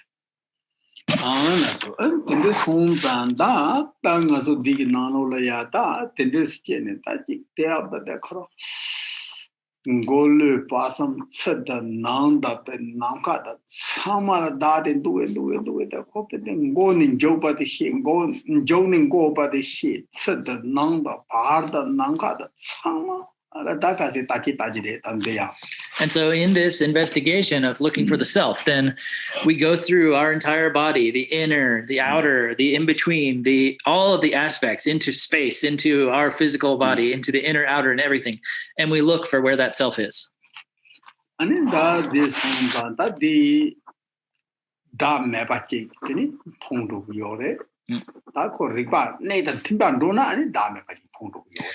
and if your analysis progresses logically in the way that it should, then you'll see selflessness. You'll see that the self does not exist.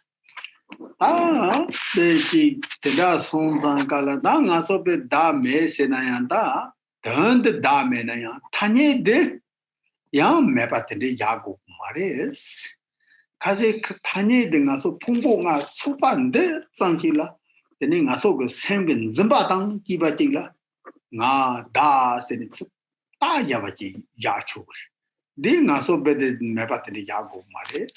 And so even though in reality the self doesn't exist, we don't need to say that it doesn't exist in our conventional world, like in the way that we work with our conventional experience of the world.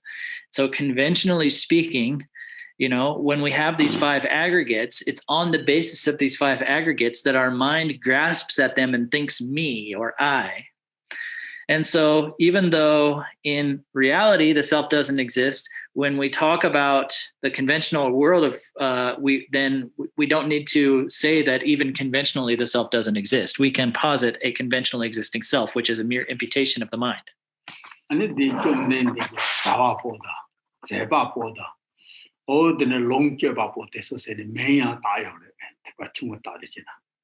Sabapo.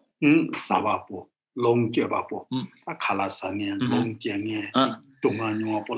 And so the Buddha in the Mahayana Sutras talks about that conventional self as the one who eats, the one who experiences things, the one who does things, and so forth. And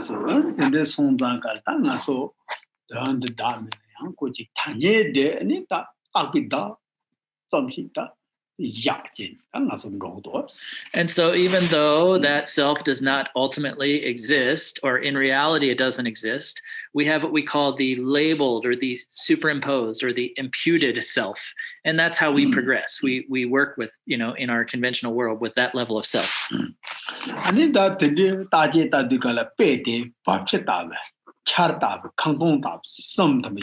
And then there's three examples given for this, like a waterfall, a shower of rain, or an empty house. We like looking at waterfalls, don't we? And then the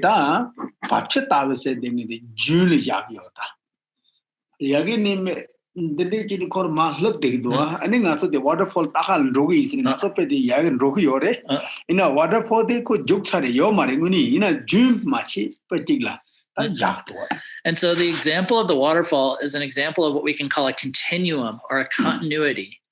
And so we say we're going to look at the waterfall, and the water is just constantly moving. So the waterfall that we say we want to go see, by the time we get there, it's already gone. It's not there anymore. The one that we wanted to see, the waterfall that we talked about before. This But there is an ongoing stream or a continuum of water that we can call the waterfall. And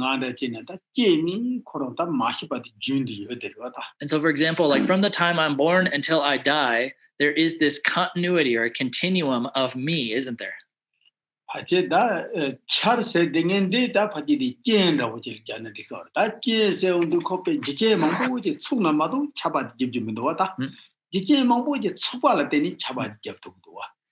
And then the rain, the shower of rain is an example of the coming together of causes and conditions. Without the proper causes and conditions coming together, rain won't fall.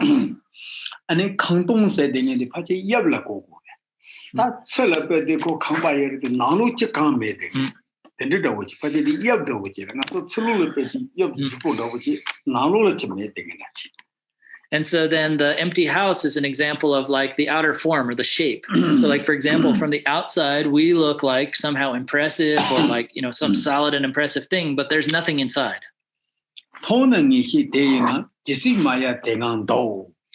And so they are devoid of any intrinsic self, remain in this until this conviction fades. And so remain means you've seen that lack of self and you remain, you stay in that resting meditation there.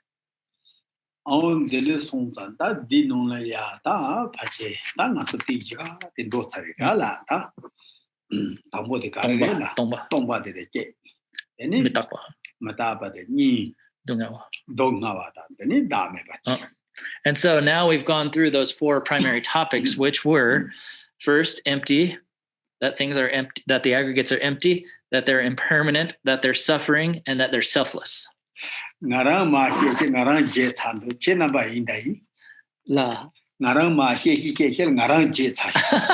So I'm forgetting things even as I just said them.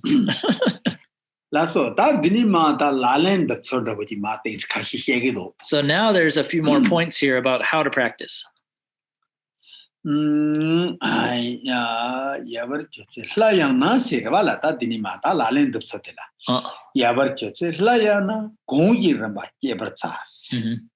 And so then it says that when it does disappear, when this conviction disappears, then once again investigate in the stages as they have been shown, like all those previous stages. And so that's what's meant by this being the wheel of analytic meditation.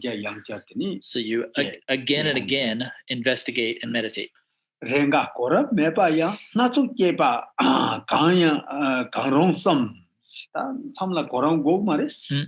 And then it says, investigate in the stages as they've been shown, sometimes contemplate in no particular sequence. So you don't need to keep the sequence the same as it was.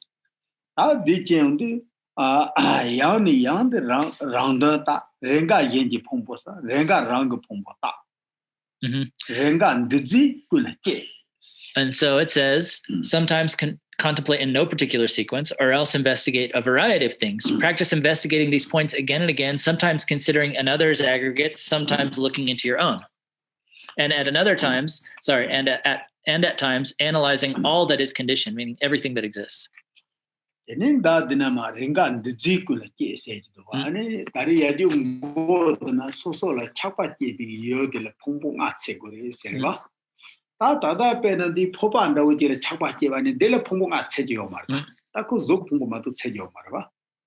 And so then, right here it says, at times analyzing all that is conditioned.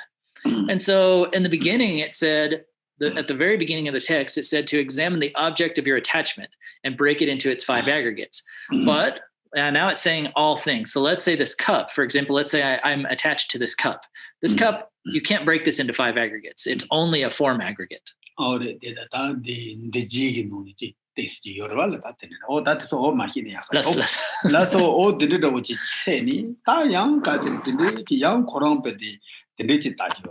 But anyway, we can investigate other things too that are not part of this, that are not like a person or whatever.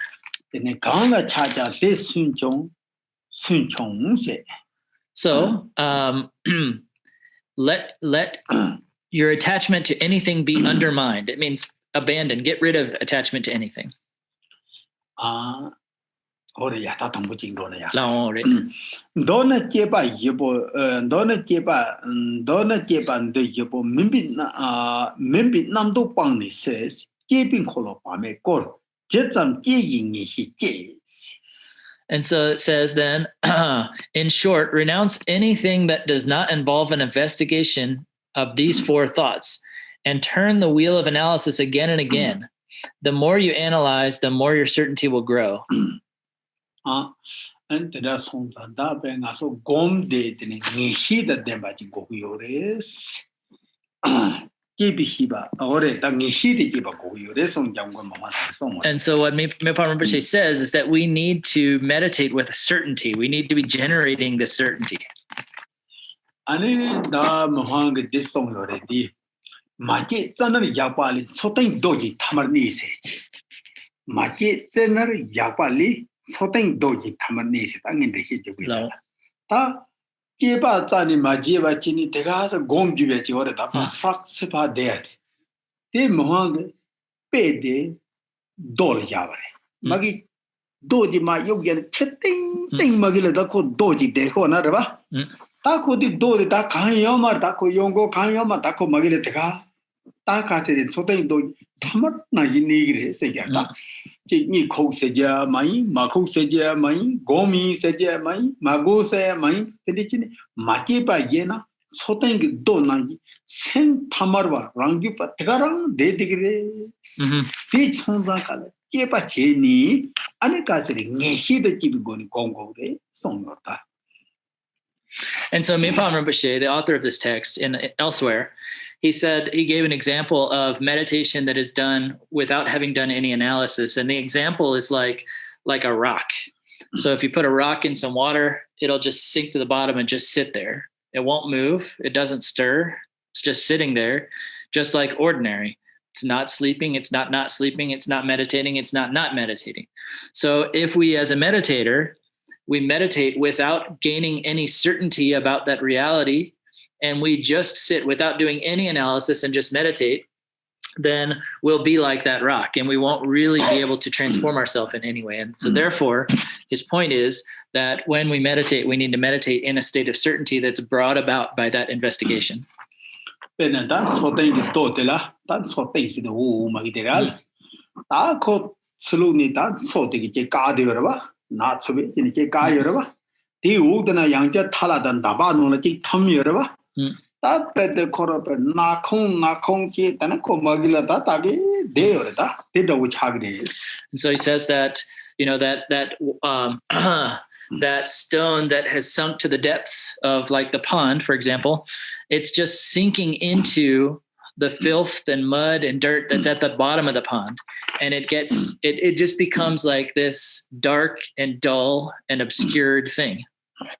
This one didn't make back not super Alendina keeping Kolo Pameko, Jetsam Jing Nipa J, didn't make back not so Shipasabo Javaye, Salan Chibi making the Juma Chip and Jupiter. When said Dag Dukund, so me Yila Zepa, yeah.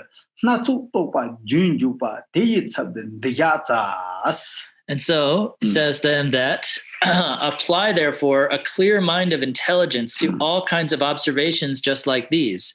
And like a wildfire spreading across a grassy plain, practice continually without interruption. Say to yourself, in the past, I would always get caught in my mistaken ideas and attitudes, which led to all kinds of useless speculation.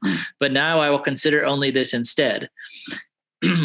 Listen. On that day, didn't Colomag that it is. And so that's the meaning of this wheel, like this turning the wheel of analytic meditation. If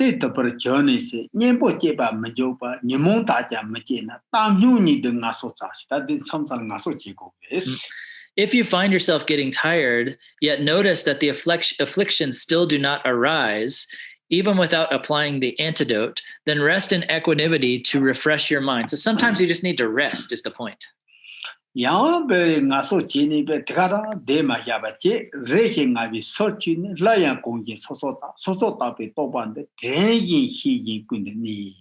And then, but you shouldn't just sit there in that state of rest for too long. It says after a while, once your tiredness is no more, repeat the investigation just like before, at all times being mindful of and aware of the insight the investigation brings.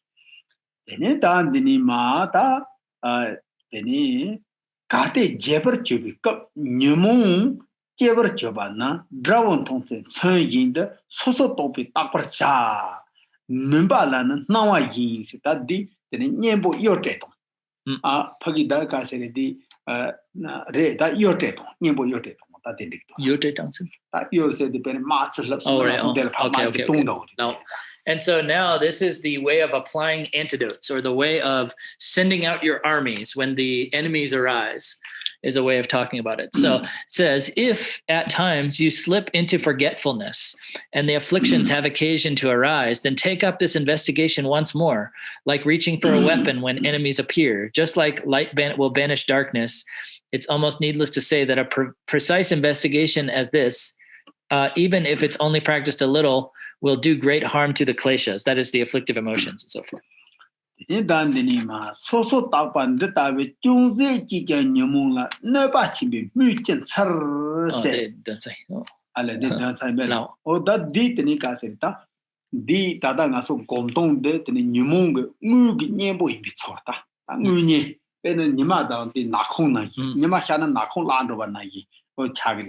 And so what's being said here when it says, even if this is practiced a little, it will do great harm to the kleshas, to those afflictive emotions, afflictive mental states, is that this type of investigative meditation is the direct antidote to those afflictive mind states. Just like the rays of the sun are the direct antidote to darkness. They eliminate darkness.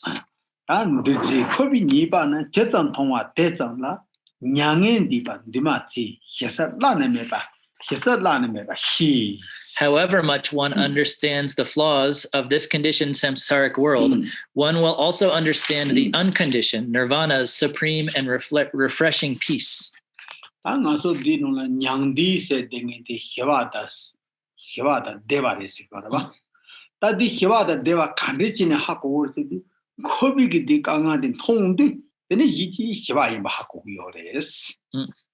And so then it says here that nirvana is the supreme and refreshing peace, that it's comfortable and peaceful. And the way that we know that is by looking at the flaws and sufferings of the conditioned samsaric world.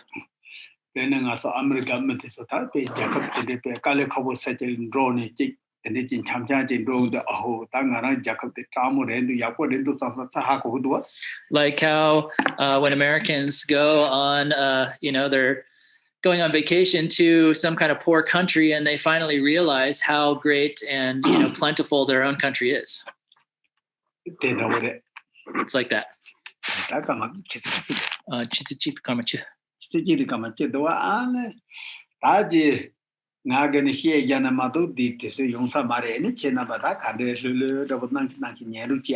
Okay, so if I don't continue, we're not going to finish in time. So you guys, bear with me and just relax as you listen. So now we're coming into the measure of progress.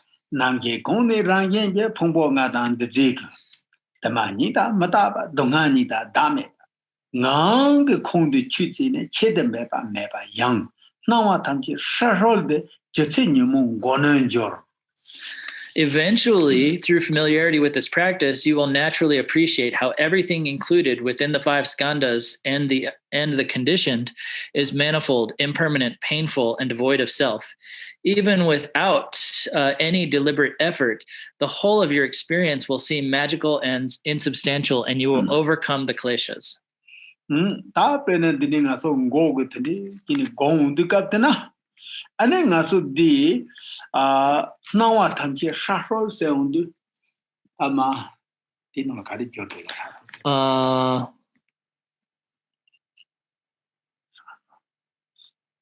Tadi chik juma tang milam nang shin dawa is dawa chik da chik ma chakpa me pa dawa chik. Oh, beri ngaso tolu da yulu po pa rele yog jadi kala te se pa ta di tolu re ina thong di kala taksi kor che ro da te da wo chi si ya. And so pang chu da wo si ya.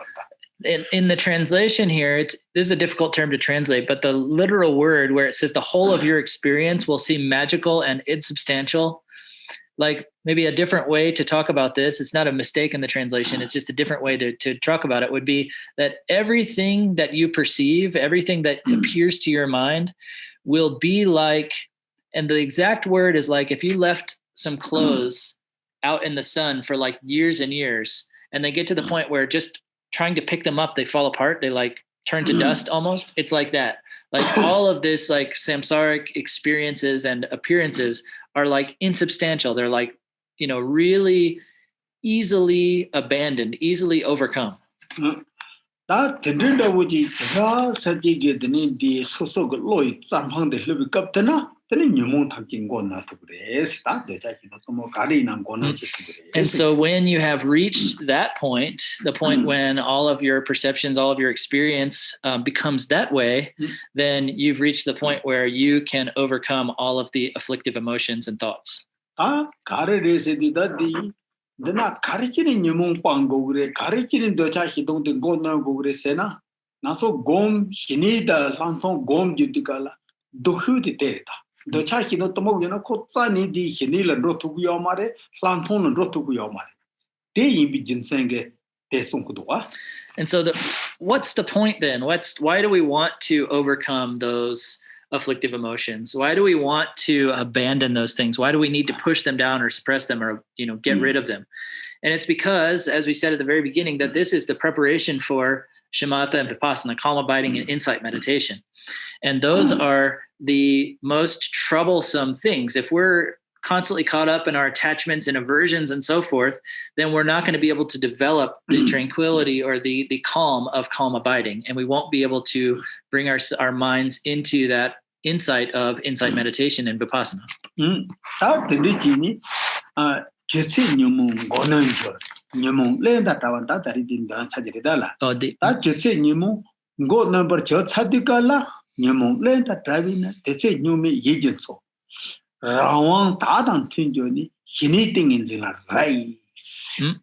And so then it continues to say that when you've got to the point, when you have overcome the kleshas, when it's free from the waves of the afflictive emotions, the ocean of your mind is made serene and calm. And this is conducive to gaining mental self-control, through which one reaches the samadhi of calm abiding. So the afflictive emotions, all of our afflictive thoughts and emotions are taking our mind and like making it move around in the sky like this. It's like wavering in space. And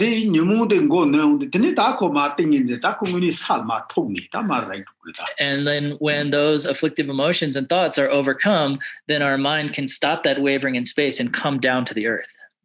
Then that dini deep in jail, Tanga so casted in Yumungu did love it at Trando de Captana, then it taco send the partner, Shavala, ni, devil, and Rogeras. And so when our mind is then freed from that stirring, those waves of the afflictive emotions, from that stirring movement of the afflictive emotions, then our mind is really ready to engage or to join with that stability of that calm abiding. And so that section there, just there, was talking about calm abiding. And then the next part is about insight of vipassana.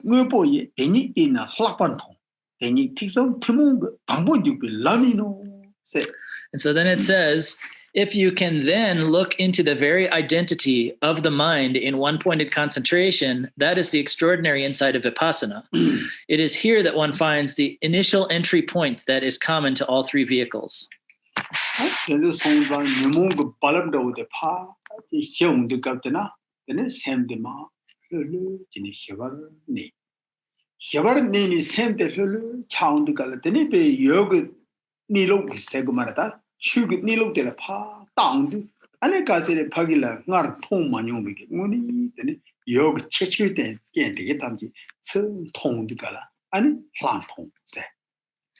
And so when those waves of the afflictive thoughts and emotions have pacified and our mind has become relaxed and peaceful, and we abide in that state of peaceful relaxation, then we're in that state, when we then look at the nature of things, then we will see all of the, the particular, insights or particular features and insights of things that we have never seen before. And that's what's called vipassana, which means special or superior insight, meaning we're seeing something we didn't see before.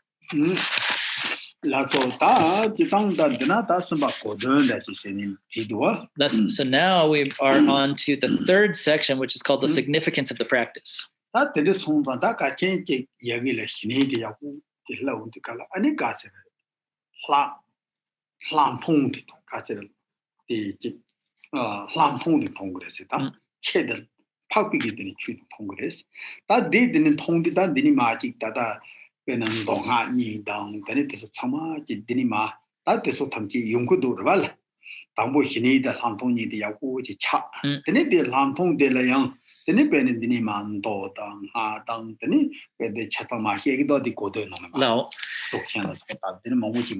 And so like what we were just talking about is that you get your mind to the state of calm abiding, and then from that point you develop that insight where you're seeing something superior than what you've seen before. You're seeing more of, or some special, or something special or superior to what you have seen before. And then with that insight, then there's some discussion that's going to come here in the significance of the practice, which talks about how that applies to the subsequent paths in Mahayana, Vajrayana, Dzogchen, and so forth.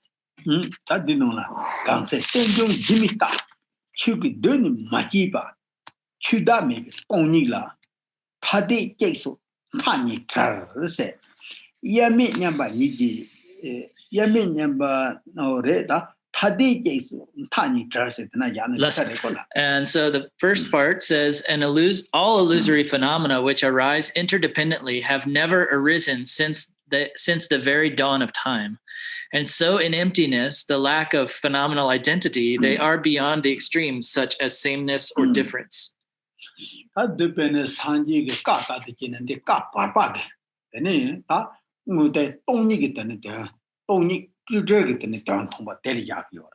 And so what this verse is referring to is what the Buddha taught in what we call the middle turning of the wheel, or the second stage, the middle section of the Buddha's teachings, which were the main, or the direct or main topic was emptiness. And that is referring to the emptiness, which is the freedom from all conceptual thought and elaboration about what something is or isn't, and so forth.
And so this is going beyond. It is not merely the understanding that we talked about before, which is coming from the first Turning of the Wheel Sutras, where we talked about the 5 aggregates being like this heap of bubbles. But we're talking about the insight, which is brought about through this meditation, which sees the emptiness of all phenomena, the essential emptiness, which is not established, has no nature which is established in any way or another, which is beyond all conceptual elaborations and extremes. But even as it is in such a state of emptiness, still phenomenally there are these unceasing appearances which come about as the mere arising of the interdependence of causes and conditions. And so that's what's referred to as the union of emptiness and appearance. And so that ultimate reality is beyond all conceptual elaborations, what we call the middle way beyond the 2 conceptual elaborations and so forth, or the 2 extremes and so forth. 대동 파타 처절나 동바 땜중 샤바 있어. 다 대동 파타 처바 있어 어디 가다 답대. 그 따게 그때 코로나 답대디 나서 파기를 닦아지 타 탐치니 담아기 타다 기바 참아야 통디가라 될 대동 파타 처바 시거래. 아니 the couragers 되는 데 통소나 되는 동바에서 담기 땜드그 처디고 샤네. 그래봐. 동바 땜중 샤라이. 그 담보 대동 파타 맞추나 되는 대동 땜드그 뭐데 샤트고요 맞다.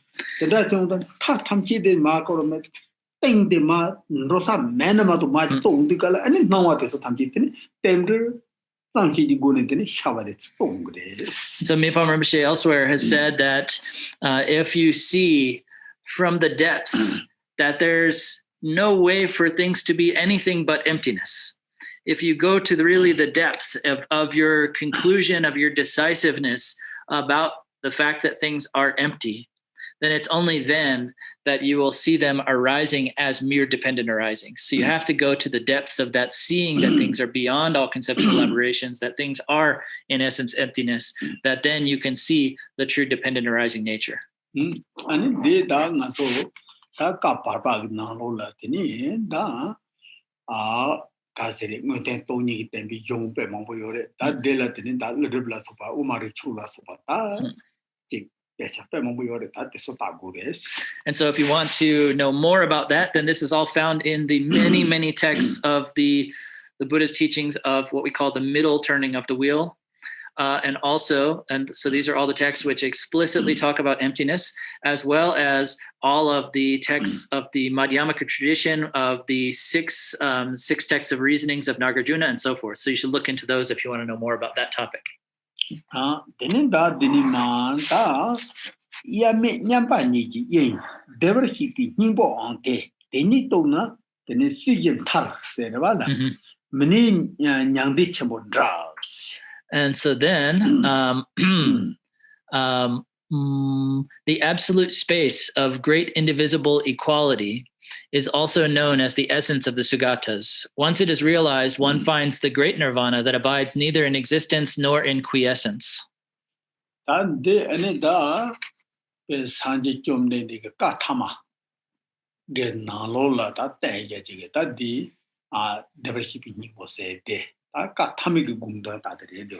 so this verse here is talking in accordance with what the Buddha taught in his final set of teachings, which we call the third turning of the wheel of sutras, which the explicit topic of that is the Buddha nature.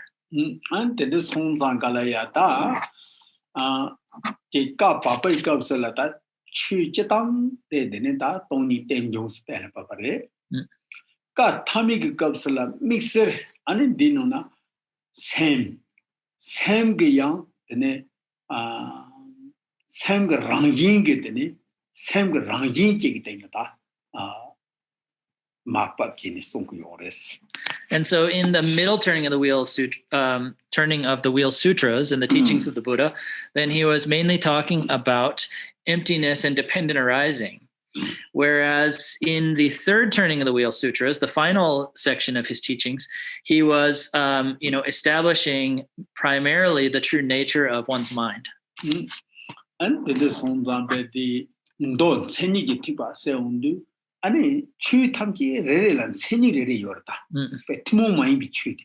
데 하고와지니 데 스킨 디긴 체니 디긴 체니 데리세 남자 제기 요레. 된다 송자 샘 코랑라양 코랑근 체니 야기데. 다 되게 나노니 샘거 랑인 코랑라이 코랑근 체니 가르세디 데는디 데히닝 보세디. And so we often talk about the path of the sutra teachings as opposed to the path of Tantra or Vajrayana as the causal path of characteristics. And so what's meant by that is that the characteristics or the defining characteristics or the definitions of each and every phenomena are laid out in that tradition. And so then in this, then the defining characteristics of mind are presented in this final turning of the wheel of sutras. And it is presented that the characteristics, the true defining characteristics of mind are the Buddha nature.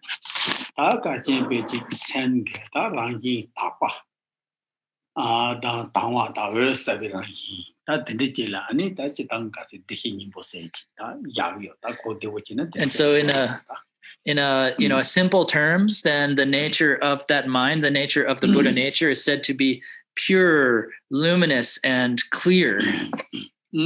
Ani tenders da ko pe de sem ga gi yo me ba penada da ringa so go korang na de hi jai ba ta de da ya de hi jap chu do ngolo nge thapa ji le pe jar chi ni he ba ene nyumu de so chogi mai ba yile te ni chung de se da de da so man de ba tu jan chu je chu res da chogi mai ba yile je ba de ka ni yu de de sem da kwa ni yu de se lab so da de so tham ji de dang de ni ma tu jan de hi jap chu res. So we can also explain this in connection with where we've started this whole thing, where I was talking about I had this metal vajra tied with that string, and that string was representing that misinterpretation or the straying from the true reality, or straying from our true nature. So we can apply that back here, where our true nature is that Buddha nature, the nature of the mind. Denen chuk de ta dang de dima che chin yong sta dani chenbo ye den je pharo chimba la na me se ta kap na thama no ta te je de ti no mo bo he do. And so we're going to continue talking about things that are discussed in the third turning of the wheel sutras. And so it says then that this is supremely pure and blissful, the great unconditioned, totally permanent, the great self-identity. These are its transcendent and unsurpassable qualities. Ani da dina din dima chi chembo se de ta nga so pe di ka se ta je wa ta ni ba ta ji ba maybe na ani di dima chi chembo se ta ju la ma te song no te song re ma un ta me ba. And so here, where it says the great unconditioned, this is talking about in the sublime continuum, the Uttara Tantra Shastra.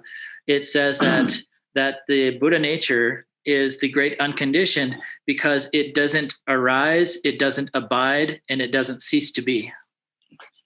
Yang dita veka se chi dewa hi nimbo de tene ta kwa chimbo se tende yang nyang di gin do so no ni tende song yo ta kwa chimbo ta kwa chimbo de da wo te tene yong se nyang e lin di ba chimbo yimbi na ta kwa chimbo se tende yang song ya. And then it says here, where it says the great unconditioned, totally permanent. And so what is meant by that is, this is coming from the Mahaparinirvana Sutra, the Great Nirvana Sutra, where the Buddha said, because that Buddha nature is itself the great permanence, because it is itself, the Buddha nature is itself the great nirvana, it is the great permanence. Oh yeah, that biga se that did that part ba and don't seni ki ba da de ge sta pe da ka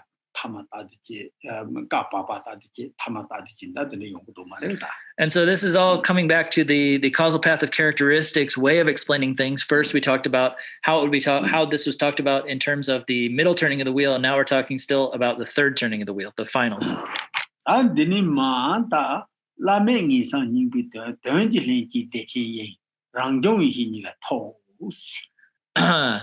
This is the theme of the highest secret essence tantras. The all-pervading space of ultimate co-emergent bliss is also referred to as naturally arising wisdom, a state in which all phenomena have total perfection.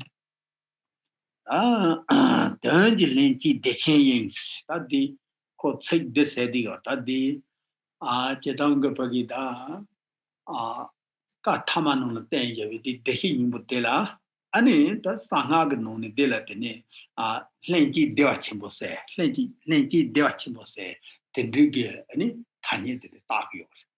And so what we refer to in the sutra tradition, in the final turning of the wheel of the sutras, as the Buddha nature, is given the name in the tantras, is given the name of the ultimate co-emergent bliss.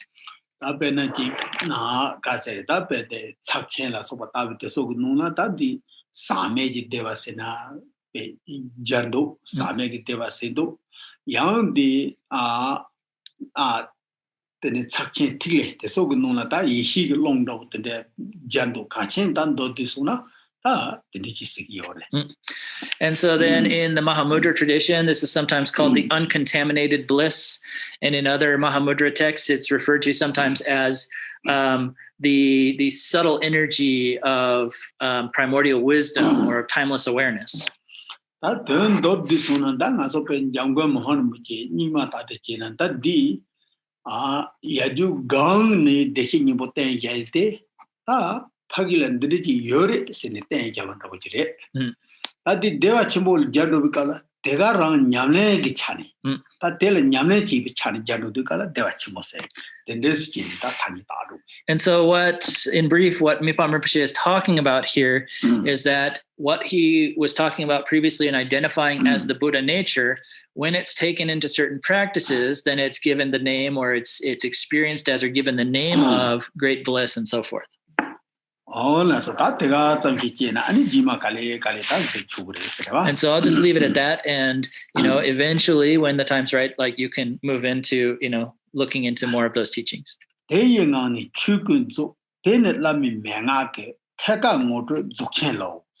So a state in which all phenomena have total perfection, to introduce this directly through the master's pith instructions is the approach of the great perfection.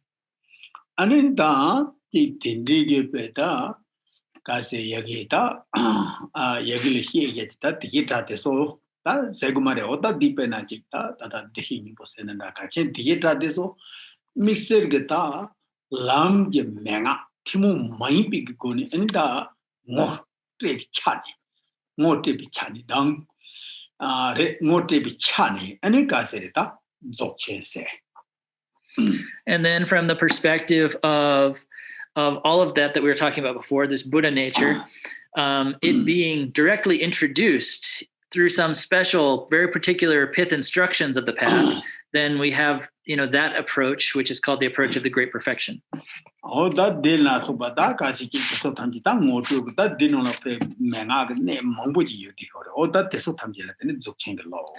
so there are a great many types of pith instructions for introducing that nature, and that is the approach of the great perfection, that is Dzogchen.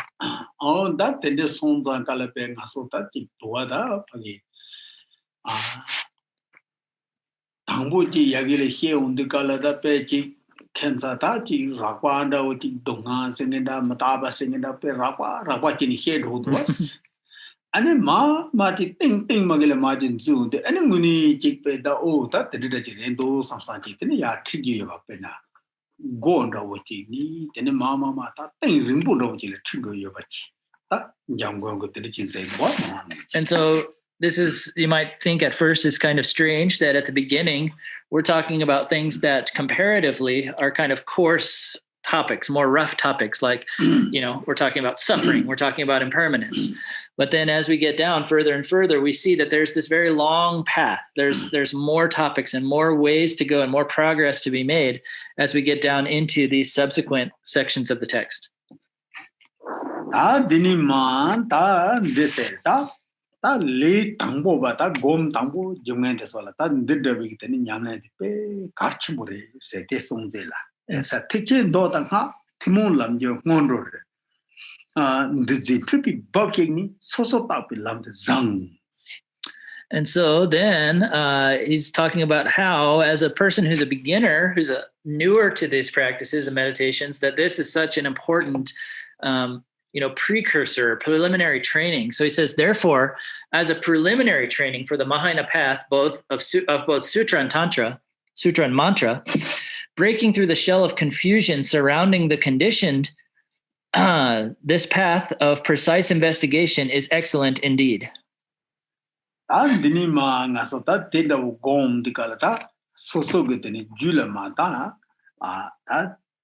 Ma give it sort of with my songudo, Nyamun, give it Sama Yek, Pombo Tomba, Nishinis, comes on Lama, Chapatas, didn't it mean sangus, never hear Pombani, Banyakul, Mamek, Tanzi, Chapa, Undranjo. And so now Mipham Rinpoche talks a bit about how this path will progress. And so he says then, First, through the power of fine analysis, one destroys the marks of rising afflictions. Then, through the confidence in the emptiness of the aggregates, one lets go of desires and hopes based on the three realms. And eventually, by progressing in stages, all conceptual notions are pacified completely within the state of emptiness. Not wishing for any antidotes or further relinquishing, one is freed entirely from attachment and clinging to extremes. Densa anita ki comes on la carrier which pe zipu ina deso tamki la teni kasile memba mepa zon revala yingman ki guba zon. Tene ranking tene kasile ta pe din sema tam ki the trani min sen kun the trani ta tene kasile tongji tong tongu de sikwa. So he says that first, in the beginning, one will merely reach the point where they have reached a pacification of their afflictive thoughts and emotions. And then they will reach the point where they no longer aspire towards or no longer wish for anything in the world. They no longer have any wishes or desires for things in this world. And then when they see that all phenomena are free from any kind of defining characteristics, that things are completely without any true nature, they will see that true the truth of emptiness.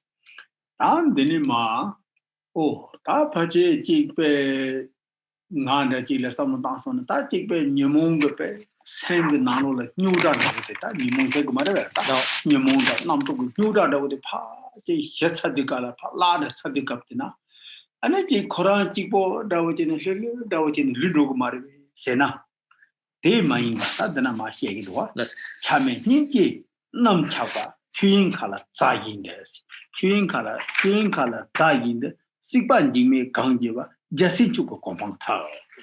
And so then one might think that having gotten rid of all those troublemakers, all of those afflictive thoughts and emotions that are causing us all of these difficulties, once we've pacified them, once we've lost them, once we've overcome them, we might think, oh, well, now I'll just sit around, pleasantly undisturbed by all of this difficulty. But that's not the case. Then it says here, with the purest compassion beyond attachment, one courses through existence without the slightest fear, like a bird soaring through absolute space, and attains the level of a supreme bodhisattva.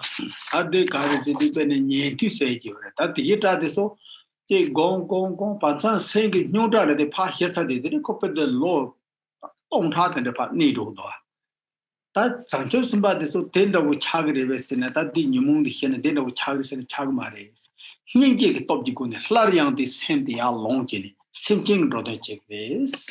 So Numung Tarete, Ninji top the gun, same jing roda check this, there's some good one. And so what's being said here is that there are certain types of Buddhist practitioners, which in the traditional teachings are referred to as hearers and solitary realizers, Shravakas and Pratyeka Buddhas, that their path of practice leads them to a point where when they have extinguished or pacified all of their afflictive thoughts and emotions, then they just remain in that state, which we call a state of cessation, and can stay in that state for hundreds and thousands of years. But if you were to ask, does that happen to a bodhisattva as well? It's a no. And it's the reason why that's not the case is because they have developed that great compassion that even as they have overcome or pacified all of those afflictive emotions, they don't just remain in that peace, but through the power of that compassion, they engage in the world in order to benefit beings.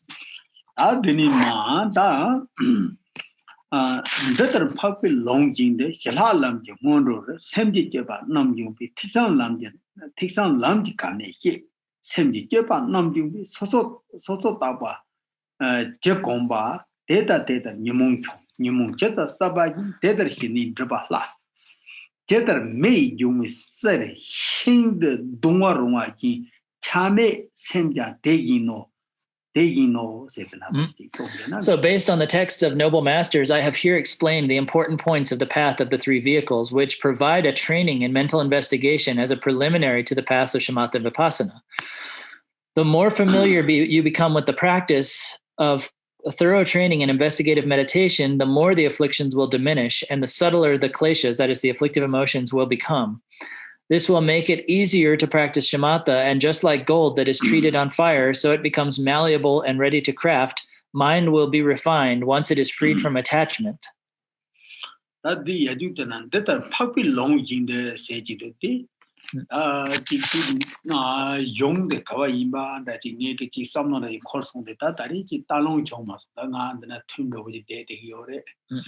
And the song that takes on that Pechata to see the pay combo channel, then it is so Hakoma songs. And so it says, based on the text of the Noble Masters.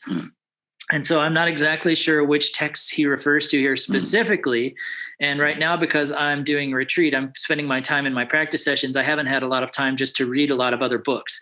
And so I didn't have a chance to actually look into and figure out exactly what other texts he based this text in. Listen. And I don't think I need to explain the rest. The rest explains itself. It's quite easy to understand. Gang the lie lot on the conjunction la, Gubi, Yoze Taki Jimbavi, Gang Yen, Sengo Totem, the Matakomba Dameba, Juna, Namisunamli, Drame, Palpin Dolly songs. Imagine if someone were to offer plentiful gifts to the three jewels for 1,000 godly years. It is said in the sutras that the merit of this generosity is surpassed by the merit of even a moment's reflection on impermanence, emptiness, and selflessness. This is because the teachings say that to recite the 4 seals of the Mahayana Dharma is equivalent to understanding the teachings in the 84,000 sections of the Dharma. And that the Beji Nando.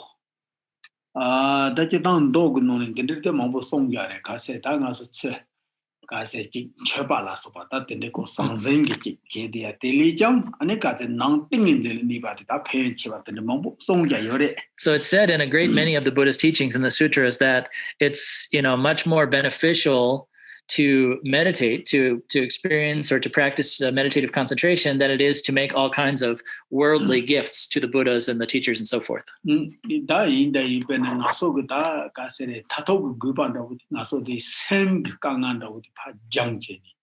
So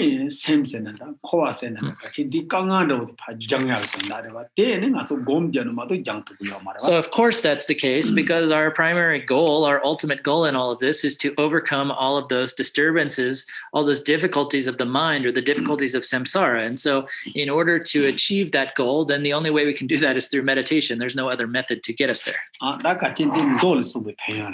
Anyway, that's one benefit that is mentioned in the sutras. Dom Yobo, Journey Chipon Jetaya, Jetta dance, Jedon Toba, Nyam Sonsa, the Hin the Dun, like Gomnas, the Den Dodet Seva Jamambo, Dene Soyi, Dombitaras, Sabata, Dombitaras. Sabta Jackie here and the Simi Tabni, the Torose or the Nabad Logos. And so it says then, this is because the teachings say that to recite the 4 seals of the Mahayana Dharma is equivalent to understanding the teachings in the 84,000 sections of the Dharma. If you meditate well on the points explained here, since they bring together the key points of the many thousands of sutras, you will easily gain the treasure of knowing perfectly the profound and vast, and liberation will swiftly follow in its wake. The Taki Mataba, Sake Taki Dogma, Chino Togi Dameba, Yangin di Bashaw, Sech, the Chitin Tadaka Sereti, Domis in the Peri. And so there's what is called here the 4 seals of the Mahayana Dharma. And so that is that all composed things are impermanent. All contaminated things are suffering. All things, all phenomena are selfless and empty, and nirvana is peace. And in that day, song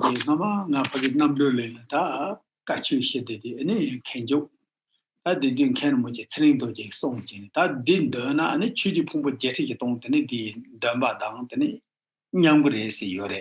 And it correct that is it in the years on that day. Dom jet. Oh, choose dom jet. And then I did the knees on that choose dom jet is on dark yore.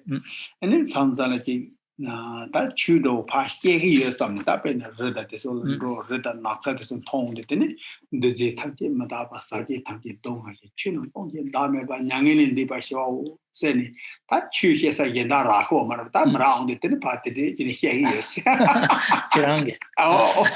So back when I was studying in Namdrling in the monastery where I studied, I was receiving teachings on the Kenjuk is one of Mipham Rinpoche's other texts called the Gateway to Knowledge. And so I was receiving teachings from Khen Rinpoche Tsering Dorji. And he said, he talked about how Mipham Rinpoche had mentioned that to recite the Four Seals is equal to reciting and understanding all of the teachings in the 84,000 sections of Dharma. And he said that, that he would do that himself, that he would spend time in his free time just reciting those four statements that all composed things are impermanent, that all contaminated things are suffering, that all phenomena are selfless and empty, and that nirvana is peace. He would just recite that over and over himself. And so Khen Rinpoche said when he was first studying, that he would, before he became a teacher, when he wasn't teaching other people, he would go into the hills or into the mountains, and he would just pretend like he was teaching to whoever was there, or whatever was there, to the hills and the mountains and whatever was there. And he would just sit, and this is the gesture of teaching, the mudra, or the hand gesture of teaching, and would sit there and recite those four things just by himself there. And then that denang so mahanu pete naki esayare. That denang so good matapata, pongbata, dame patang, then dongawa. And so he's saying that what we've done here is just like that practicing this, which is just like the Four Seals of the Mahayana tradition, which are those teachings of impermanence, of suffering, of selflessness, and nirvana, or emptiness. Then practicing this is just like that.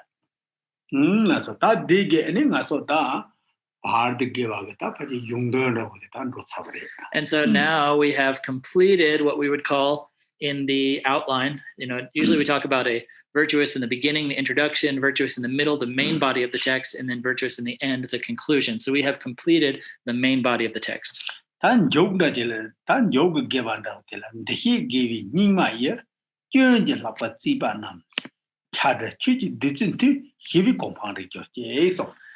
So the concluding verse then, the final section, the virtuous in the end, the conclusion reads, by the virtue of this explanation, may all beings tormented by the troubles of this degenerate age meet this elixir-like teaching on non-attachment, and through its power reach a state of perfect peace.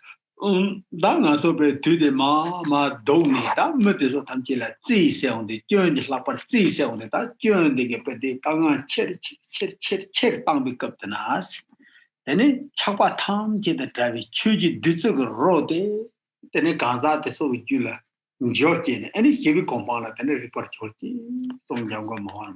so in these times when things are just getting worse and worse, in these degenerate ages where things are getting more and more troublesome, Mipham Rinpoche then makes that prayer, that aspiration, or that prayer, that may all beings who are tormented by all of these troubles that are getting worse and worse meet this elixir-like teaching. May they taste the flavor of that and overcome that and reach that state of perfect peace. Karma. Oh, Nishtadin. Ane dene sondan da dig nalo ya ta ke gong koloma sede na so tari drobar bas an dene sondan kala da ane ta gom dela ta ke gong da jo gom seji ni chitang ta kun do ha chamanang hie de yore ane da de lale ta tong ngu ni ta ke tanta so so te se mdawa de mambu yore lale che tong da mambu yore.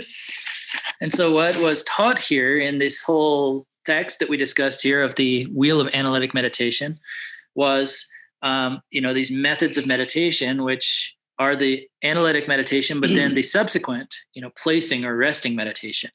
And that twofold division of types of meditation is common to both the sutra and tantric approach.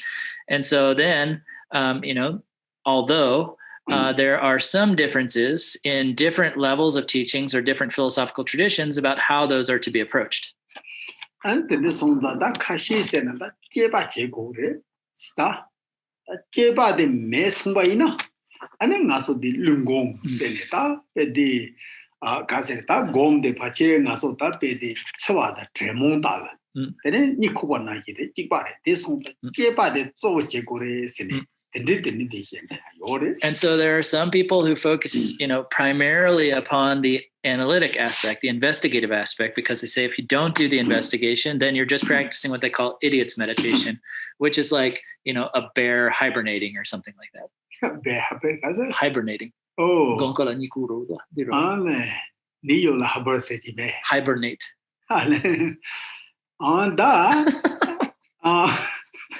Dinida Kashigi Sena on that Jeba Hida Jayong Maris.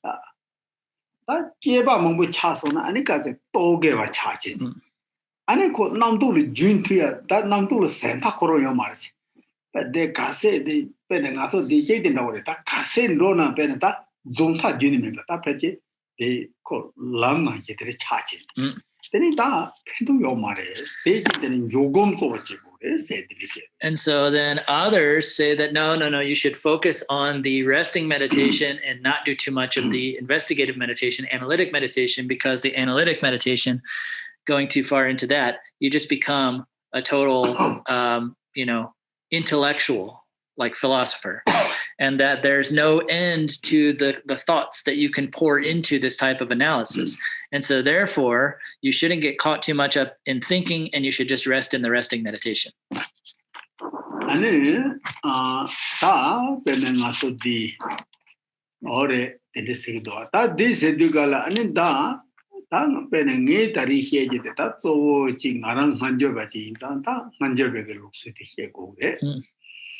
Then da ganjo bagulo so adadi then jango mohon muchik ani nihir much drebe ade chinin rona then 당보 le 당보 gom jungen ko soge ani jeba de kachigres ani dig nilom do di cheta yapoji shia da jeundikala ani jopa de so chigres Tene pansam chela tene di chenju pema chego re ore te ala ta te sindre ma so ta dangbo de ka se ri chepa de so chego ka se di nilo di higo re jaba tene jima dini ane nga so di chenju pema cheche ni thama de la jopa de ka chegre sini ta nima ba geta songdong tere And so, for me, the way that I would explain this, because I come from what we call the early translation school or the Nyingma school, then, for us, we follow the presentation of Mipham Rinpoche, the author of the text we discussed tonight. But in another of his texts, which is called The Beacon of Certainty, he presents it this way. So what he says is that for a beginner meditator, they should focus on the analysis because the important point in the beginning is to come to a recognition or an understanding of the reality. And that then once they've got a pretty good understanding, they should start to mix. They should alternate between investigating and resting and going back and forth. You investigate, when you see the reality, you rest. And then you go back to the investigation, back to the rest. And then when you've gotten familiar with that, then ultimately you should focus primarily upon the resting meditation and not continue investigating.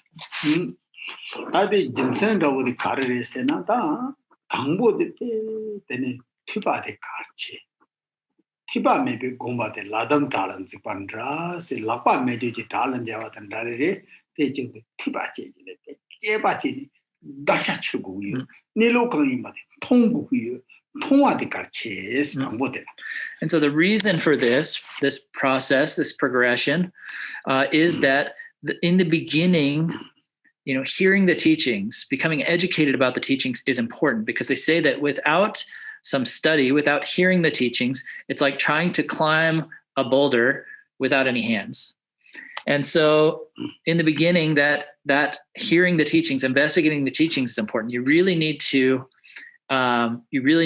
gain a conviction about the truth of that, and you really need to see the reality with your own eyes.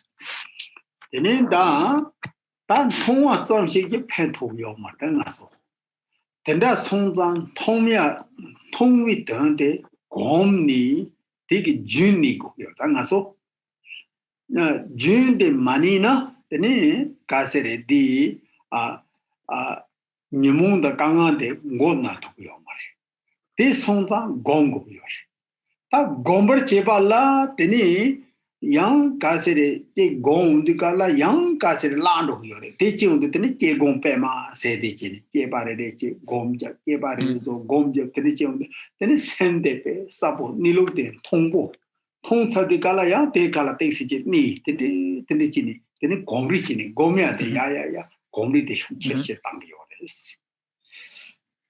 And so just seeing that reality, just getting the glimpse is not that helpful. We need to rest in seeing that reality. We need to see that reality, but abide in the seeing of that reality. And we need to maintain the continuity of that. We need to extend the experience of seeing that reality. And so if we are not able to make that a continuum, if we're not able to extend that experience, then we won't be able to actually overcome all of our afflictive emotions and difficulties. And so in order to develop that, to develop the familiarity with that and extend that experience, then we need to alternate between the analysis and the meditation, the resting meditation, because we start to try and rest, but then we lose the meditation because the power of our resting meditation isn't strong enough. So we reinvigorate that, we refresh our mind, we clarify that vision or that seeing of the reality by reinvestigating. We investigate again. And then when we see that ultimate reality that we're investigating very clearly, then we rest in that state again. And we go back and forth in that process. And when we go back and forth, reclarifying the view or the vision of that reality through the analysis and then resting in it, our familiarity and our ability to sustain the continuity of that vision or that view becomes bigger and bigger, greater and greater, and we can abide in the abiding meditation or the resting meditation for a longer period of time without getting lost. Ane da thama ngebi hiba tesongda rabaji yozo meba chasongna ta gomya de tachigres ta jinse pena muji shatawala yangja trajabu mares ko de nangingires ko be hi chade yangja ta jeba chi godon yo marta pena ngaso peche de segido pena 봉부 라차데 양자 봉부기 되네 강기 녀우네 그바요 말이야. ko ngaso 봉부 라약 체데 강기 촌에 로기요래 봉부 라차데 양자 강기 촌 가르쳐 거래. 이 네. 네. 야, example 랑체로. 랑보체로 와데 페디. 아, 남진데. 랑체나 강기나 저스테나 그래다. 저스테 라디 강기 맞. 봉보스는데 동기레데 보세고레데 팅가데 Okay. Anyway, yeah. So then when we reach the point where we're totally free of any doubts about the reality, then we should focus primarily upon that resting meditation or that abiding meditation. And so the reason for that is because if we know that someone's already dead, there's no point in stabbing them again with a blade. And so once we already know something for sure, we don't need to continue investigating to find out if that's true or not. And so, like, for example, if we've already found our donkey, we don't need to go following its footsteps in the forest to try and find it. We already have it. Oh, that's all. And I said to Khen Rinpoche, isn't that example usually with an elephant? He said, it doesn't matter. Elephant, donkey, Justin, anything.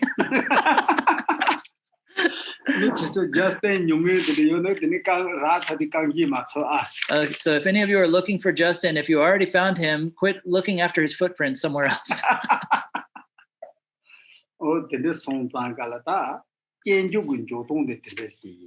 And so that's the way we proceed with analysis and resting meditation, analytic and resting meditation. And they in the dang so that I been gom jungen is a takila. Gomia rake mambo yorta.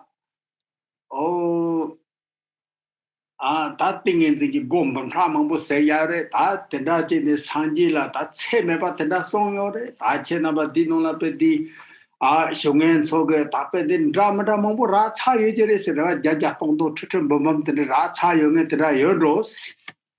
And so then, you know, there are so many different kinds of meditation, varieties of meditation. The Buddha says that there are, limitless hundreds of thousands of gateways of entry into samadhi, into meditative concentration. And so I'm sure that a lot of you who are here in these teachings have already received all those teachings. Yeah. And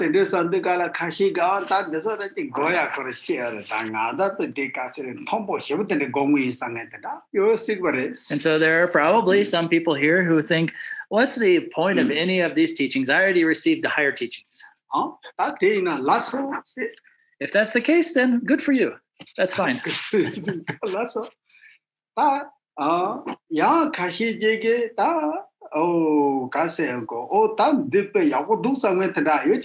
And there are probably some of you who think that this is really great.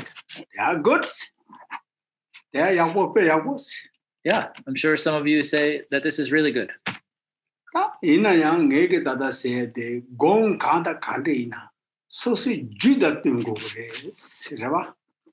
So pena kaseri jula tata pena di nyamong changshi mango mana na tuku mena yang de so na ya la yang pe ti kaseri woge tata pena ti mata donga tongba da me bi ton la so pa ta da tega na yin ge do chai ge to mo ge ta pe di so ge nyen bo ta tata pena o jing yo ta zam ba dang ta mo do bo gomba la so pa te yo re de yita de so ge yang kaseri jude ma And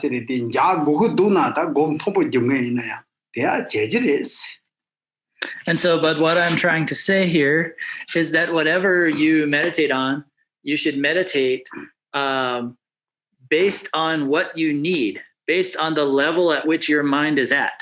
So if you're not able to, to overcome your afflictive emotions, then even if you've received all these higher teachings and you're at this so-called higher level of meditation, you should still apply these meditations. You should still apply these methods, whichever is going to work for you the best. So, you should still apply this meditation on emptiness, impermanence, selflessness, and suffering. And so if you're, there are all kinds of methods for overcoming attachment, aversion, and ignorance. There's, the focus on the coming and going of the breath. There's meditations on love. There's meditations on the unpleasantness of the body. So, whatever it is, regardless of whether you've received higher teachings or not, if this is what you actually need, then you should apply those teachings. Yeah,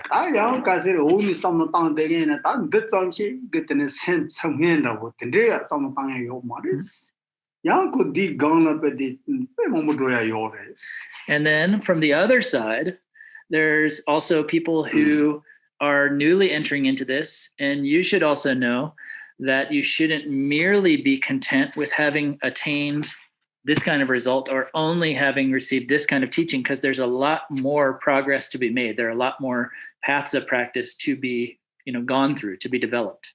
And so it's important that you apply it to your mind and apply, the level to your mind.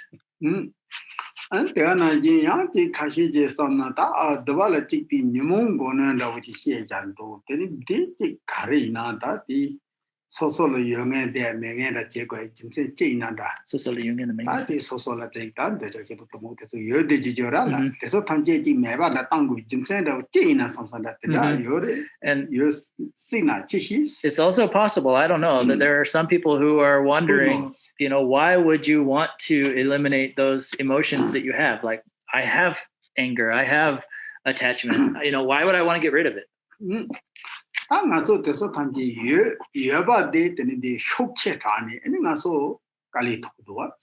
But we have those, and because they are so strong in us, they cause us a lot of difficulties, don't they?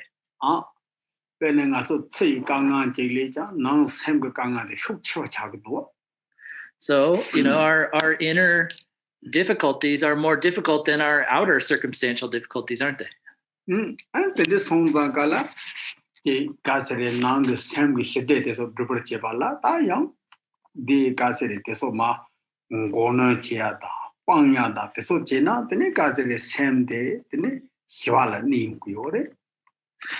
So, if we want to accomplish, if we want to attain some peace in our minds, some peace and comfort in our minds, then we should work with those practices which will help us to reduce the power or to kind of suppress those afflictive emotions and ultimately abandon or completely overcome those. And then our mind can rest peacefully and comfortably.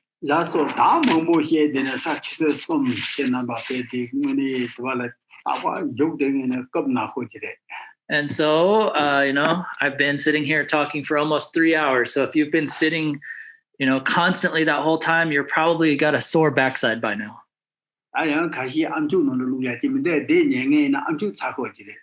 Some of you probably also are listening through headphones. You probably got sore ears.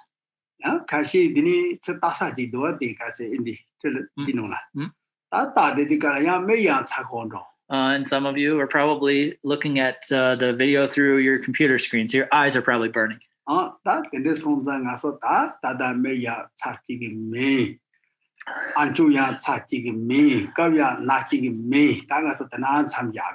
so I'm not going to continue burning your eyes, hurting your ears, or hurting your butts. I'm going to leave it here.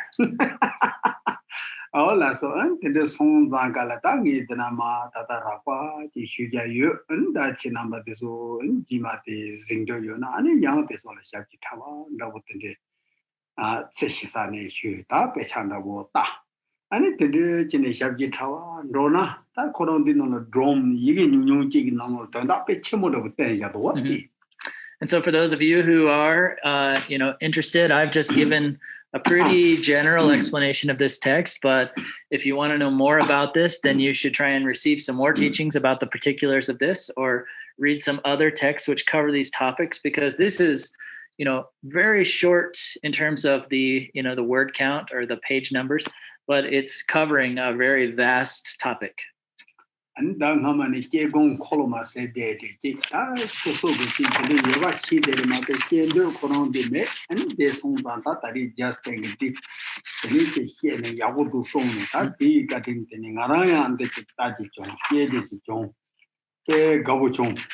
so, I knew that this text existed before the Wheel of Analytic Meditation, but I never had any particular intention to teach it, or I never had the opportunity to. And so because Justin requested that maybe I should teach this, I'm very happy that I got the opportunity to study this text and to explain this text. So